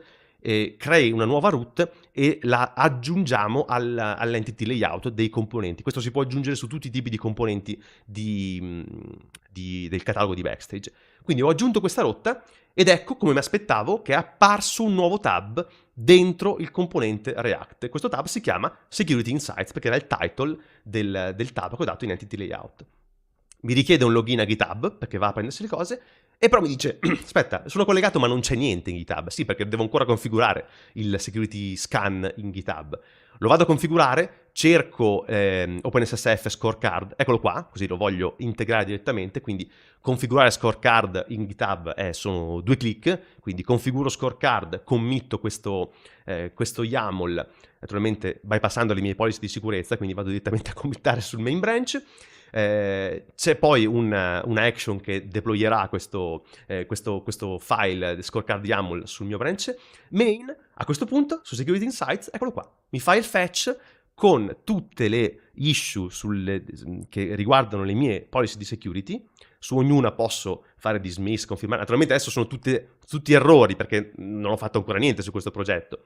Però naturalmente hai un overview e puoi andare direttamente a vedere quali sono le security policy e quali sono le security issues che in questo caso scorecard mi sta segnalando. Naturalmente vale per tutti i plugin di code scanning che posso mettere su GitHub. Quindi con questo plugin di Roadie ho aggiunto la funzionalità dell'accesso ai security scan, ai security insights, ecco, ai code scan di GitHub. Quindi ho risposto anche alla domanda del mio dev che chiedeva appunto di aggiungere il security scan al mio repo. Adesso a questo punto la mia piattaforma ha questa mappa. Ho aggiunto anche code scan. Qui adesso ho evidenziato in blu quali sono i componenti che fanno parte di Backstage per farvi rendere conto di che cosa c'è davvero di Backstage, di nativo Backstage in questo caso. Cioè 2 componenti, l'app React e il progetto Node e il plugin Security Insights. È anche tardino, vado avanti veloce. Arriva un'altra issue, bisogna aggiungere a questo punto gli API endpoints nella app Node, perché naturalmente così com'è non fa niente, fa un console log. Dobbiamo mettere gli API endpoints e dobbiamo anche linkare questa app Node al componente di React Frontend, così vediamo i collegamenti, no? Quindi vediamo la documentazione, quali sono questi endpoint e li colleghiamo le 2 app, così vediamo il grafico di collegamento tra queste app. Benissimo. Partiamo, andiamo prima di tutto a scrivere questi endpoint. Molto semplicemente sono andato a editare il mio test component, gli ho aggiunto Express, come vedete, e gli ho aggiunto qualche endpoint, quindi status, in get, create test in post. Questi endpoint io li documenterò in OpenAPI e questo vedete che questo qua è il catalog info del mio test component, quindi dell'app Node. Cosa faccio per aggiungere questa parte di API? Vado ad aggiungere un nuovo servizio in questo file che è di tipo API, quindi vedete kind API in questo servizio. Anche qua metadati. E poi vedete, si chiama test API, questo è il nome test API, vedete che ha già questo metadato, il mio test component ha questo metadato provides API, quindi adesso sto dicendo a Backstage che il mio componente fornisce questa API che si chiama test API appunto, che è documentata sotto. A questo punto ho anche dovuto documentare con OpenAPI i miei endpoint. Eccoli qua, quindi vedete le specifiche delle API scritte con OpenAPI, questa definizione che ho messo direttamente qua. Ci sono altri modi naturalmente per dire a questo componente quali sono le definizioni delle mie API. Posso specificargli un file esterno o posso specificargli uno Swagger, però in questo caso gli ho messo direttamente la definizione OpenAPI dentro il metadato. Quindi, che succede? Ma aspetto di vedere questa roba qua dentro Backstage, perché Backstage ha Swagger e Swagger può crearmi appunto tramite il frontend di Swagger posso vedere la definizione delle API. Ecco, qua cosa importante, linko i 2 progetti. sono sulla definizione, sui metadati del mio React frontend, lo linko al mio node project. Come faccio a linkarlo? Aggiungo il metadato depends on, quindi gli dico che dipende dal componente test component, e dico anche che voglio consumare l'API test API, quindi sto dando queste informazioni ulteriori a Backstage. Vediamo un po' come Backstage interpreterà tutte queste nuove informazioni. Quindi adesso torniamo, devo committare naturalmente queste modifiche, torniamo su Backstage e vediamo un po' cosa mi dà di nuovo il catalogo. Vedete che ho React Frontend e Test Component, vado su React Frontend, ecco, vedete già che il mio grafico delle relazioni è cambiato. Adesso ho aggiunto queste relazioni che prima non vedevo. Quindi vedo la relazione, allargo un po' così si vede meglio, vedo la relazione tra il front-end e il test component di back-end, vedo anche la relazione con l'API, quindi c'è il consumes API che mi dice quali sono le API. Immaginate se io avessi tanti microservizi qua, quanto è più facile vedere quali sono impattati, quali sono i componenti impattati da una modifica magari, no? Ecco, in questo caso posso avere un overview veloce per vedere l'impatto su vari componenti di certe modifiche. E tra l'altro vedete che posso andare a vedere direttamente la definizione delle API. Se vado nella tab API, che mi dice quali sono le API che sto consumando, sono test API, vado dentro test API, naturalmente vedete anche qua le relazioni girate dal punto di vista di test API, cioè chi mi sta consumando, ecco. E qua posso andare a vedere la definition, finalmente. Eccola qua, definizione Swagger, con i miei 2 endpoint get e post, come mi aspettavo, che ho documentato. Tra l'altro qua ho proprio uno Swagger, un client Swagger, quindi potrei anche fare dei test, no? Su queste potrei pure testarle, provarle queste API direttamente da qua. Naturalmente posso andare a vedere il sorgente di queste API, come l'ho scritto, perché è collegato a GitHub.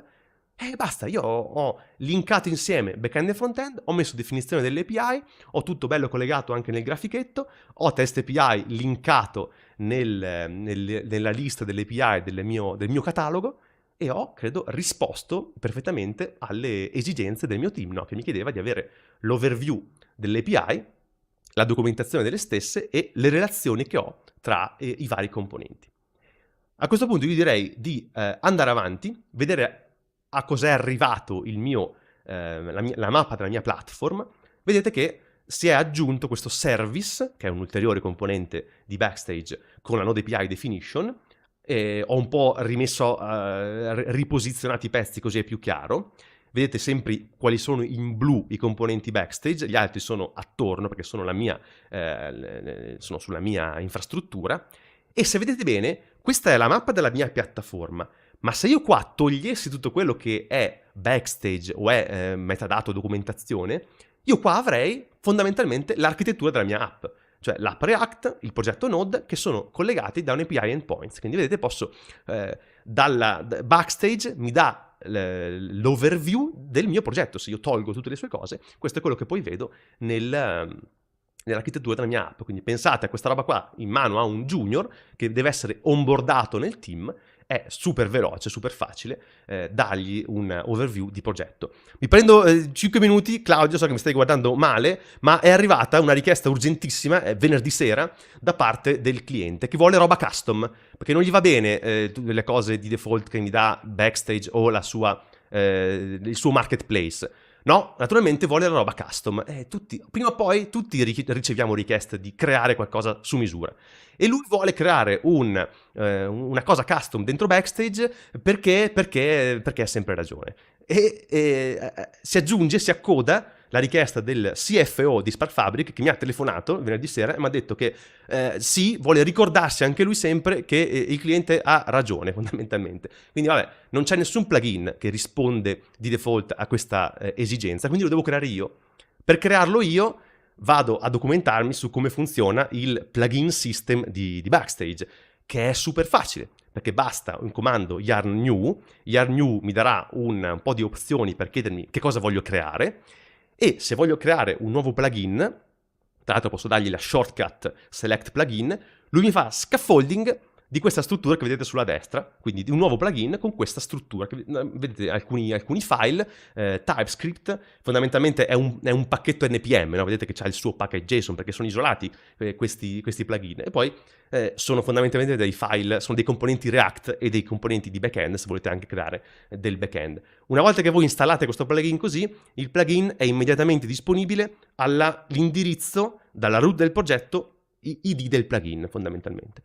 E quindi io mi fido, la documentazione mi dice che è super facile, spero di crearlo in pochissimi minuti, quindi cosa faccio? Faccio yarn new, questa è la richiesta che mi fa la console, gli dico che è un plugin, gli do il nome al mio nuovo plugin che è isCustomerWrite, questo è il mio plugin, fa la sua solita, il suo scaffolding, vedete già il templating cosa sta facendo, lo yarn install, che in questo caso è molto più veloce perché c'è pochissime dipendenze, finito, ha già installato tutto. La doc mi dice vai poi ad aggiungere alcune cose nei tuoi file, vedete che nel package JSON della mia app Backstage mi ha aggiunto questa entry internal plugin isCustomerWrite, che è il mio plugin, quindi me l'ha già aggiunto lui, già installato. Vedete che sotto c'è anche il plugin Security Insights di Roadie, quindi vado avanti, vado ad aggiungere la entry del mio plugin, devo aggiungere naturalmente al codice della mia app per vedere qualcosa, perché il mio plugin deve fare qualcosa e lo voglio vedere.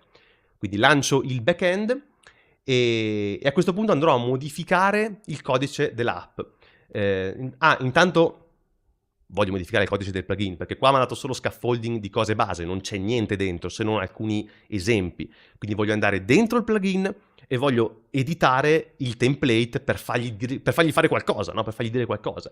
Vedete che dentro ho dei componenti, c'è example component, sono fondamentalmente dei componenti React, quindi posso andare a modificare il componente React.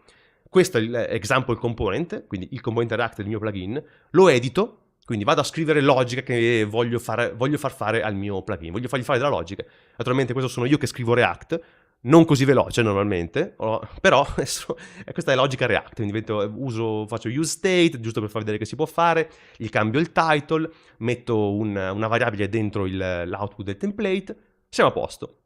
A questo punto, come ho fatto per Security Insights, vado in Entity Layout e aggiungo la rotta isCustomerWrite al mio componente. Quindi mi aspetto adesso di andare nel componente e di vedere un nuovo tab con la risposta a questa domanda, isCustomerWrite. Vediamo, aggiorno Backstage, vado in React Frontend, allarghiamo un po', che è più bello, vado su React Frontend, eccolo lì, isCustomerWrite. Vediamo la risposta? Yes, era quello che ci aspettavamo, insomma. Quindi ho risposto anche alle esigenze del CFO del venerdì sera. Il CFO è molto contento, mi chiama festante. Io vi ringrazio di avermi seguito in questo talk, spero che sia stato utile, insomma, per vedere quanto sia facile arrivare da 0 a, non dico 100, 35 con Backstage, però con delle cose già configurate. Io sono Edo, sono DevRel in SparkFabrik, quindi se avete bisogno di cose di lavoro contattatemi alla mia mail Spark, ecco. Invece mi trovate anche sui social, il mio handle è Dusi quasi dappertutto, faccio anche delle cosette in podcast, quindi mi trovate su YouTube e Spotify se vi piace come racconto le cose, delle volte un pochino meno velocemente mi trovate in podcast. Non dimenticate anche, Claudio, tu lo sai bene, che abbiamo un podcastino in Spark che si chiama Continuous Delivery, quindi ogni 2 settimane ci trovate al martedì anche con Continuous Delivery. Ho finito, grazie. Grazie Edo, e abbiamo un paio di domande per te. No, non erano previste, ho cercato di andare in fondo. Sono previste lo stesso, Va anche bene. perché arrivano dal nostro CTO, quindi adesso te le beccherai. Ok. Il refresh dei componenti può essere schedulato e automatizzato da GitLab. Il refresh dei componenti dell'interfaccia? Sì. Mi coglie impreparato, non lo so. Vedi. Non lo so. Mi coglie impreparato, non lo so. Immagino di sì, perché ogni volta che fai ripartire l'interfaccia si riaggiornano, quindi immagino che ci sia anche un command line per farla ripartire, però sono impreparato, non lo so. Non il refresh della user interface, ci dice Paolo, il refresh dei componenti collegati nel catalogo, immagino. Sì, no, ho capito. Sì, quando noi aggiorniamo i metadati, vogliamo, per esempio, aggiungiamo nuova doc, vogliamo che sia rinfrescata. Non lo so, non lo so davvero. Immagino di sì, ma non lo so. Provate a chiedere. No, non vi dico a chi provare a chiedere. Vai. E poi si chiedeva soprattutto, non chiedeva specificamente te, ma si chiedeva se i plugin possono essere sviluppati in altri linguaggi e poi integrati via API. In altri linguaggi addirittura, cioè non in TypeScript? Mm. Beh, via API certo, cioè naturalmente tu puoi sviluppare quello che ti pare, puoi sviluppare l'API che ti pare e poi attraverso un plugin front-end di Backstage fare delle richieste fetch, prendere i dati e elaborarli. In questo caso sì. Se invece vuoi scrivere un plugin, proprio un plugin Backstage in un altro linguaggio, quello no, nel senso che Backstage legge soltanto plugin TypeScript e JavaScript, quindi è solo quello. Tra l'altro, su questo ti posso anche aggiungere che se voi andate a vedere una documentazione di Backstage per creare plugin, adesso voi vi trovate come fare plugin, appunto in TypeScript naturalmente, ma se voi scrollate un po' di più, in fondo c'è un new backend system che io volevo anche portare in questa demo, ma non avevo tempo di farlo. E in questo devo ringraziare tra l'altro Vincenzo Scamporlino, che è attuale engineer in Spotify e maintainer di Backstage, e anche Francesco Corti, che mi ha poi introdotto, ma va bene, che mi hanno indirizzato anche a questa novità. Vi consiglio di andare a vederla, si chiama New Backend System, è un nuovo modo per creare plugin backend in Backstage, è ancora in alfa, quindi non è stable, però molti plugin di terze parti già lo usano, quindi se voi state iniziando a creare un plugin oggi, probabilmente il modo migliore per farlo è partire già con il nuovo backend system in Backstage. Quindi nella documentazione in fondo trovate New Backend System e partite da lì. Ecco, volevo aggiungere questo. Comunque proprio Francesco Corti e anche Francesco Benigno ci fanno sapere che c'è un cron che fa il refresh dei componenti. Quindi... Bravo Francesco, volevo dire chiedete a Francesco Corti, ma non ho avuto, ecco, non mi sono permesso, ma visto che c'è Francesco Corti, bravo, grazie, chiedete a lui che ne sa più di me. Bene, grazie Edo per il talk su Backstage. Io rinviterei Giulia per la chiusura della giornata. Eccomi. Beh, salutiamo Edo, grazie di essere stato Ciao ragazzi, con grazie a noi. voi. Ti lascio tornare nel backstage. Ciao Edo, grazie. Ah, nel backstage, vabbè. Non coglierò.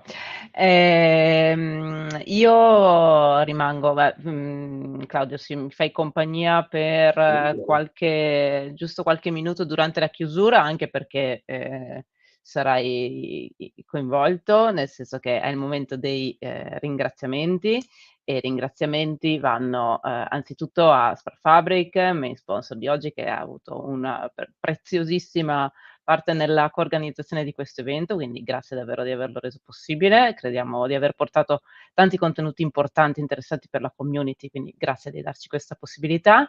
L'altro grandissimo ringraziamento va ovviamente a te per aver condotto la giornata, la mattinata, insomma, essere stato qui con noi oggi. Vanno assolutamente ringraziate le nostre speaker e i nostri speaker di oggi. Qui, se fossimo dal vivo, farei partire un grande applauso, ma io mi immagino la gente a casa che si mette ad applaudire con noi. Grazie davvero di essere stati con noi e di aver portato il vostro contributo. Voglio ringraziare anche tutto il team Grusp, ovviamente oggi sono tutti dietro le quinte, ma ci hanno aiutato a realizzare questo e come tutti gli altri nostri eventi, che sono questi, sono tutti gli eventi che organizzeremo l'anno prossimo, quindi ci trovate su grusp.org, trovate tutto l'elenco degli eventi, ci sono tante call for paper aperte, alcune sono in chiusura proprio nelle prossime ore, e in particolare è in chiusura domani, tra le altre, la call for paper per dxday, quindi c'è ancora tempo per proporsi, e c'è soprattutto tempo per venire a trovarci, perché ci sono i biglietti in vendita, ci sono i biglietti scontati adesso in vendita, quindi appuntamento per parlare di Developer Experience è il prossimo 14 marzo a Bologna. E con questo io vi saluto, vi ringrazio, grazie ancora a Claudio e Io a ringrazio tutte le voi persone che... di avermi dato questa occasione di essere di nuovo qua da voi. Tra l'altro hai il maglione perfettamente, lo vedo adesso che con le slide hai il maglione, hai messo il maglione giusto, giusto per la giornata. Benissimo, allora noi ci riaggiorniamo sui nostri canali, speriamo di vederci a Bologna, e una buona giornata a tutti e tutte voi. Ciao.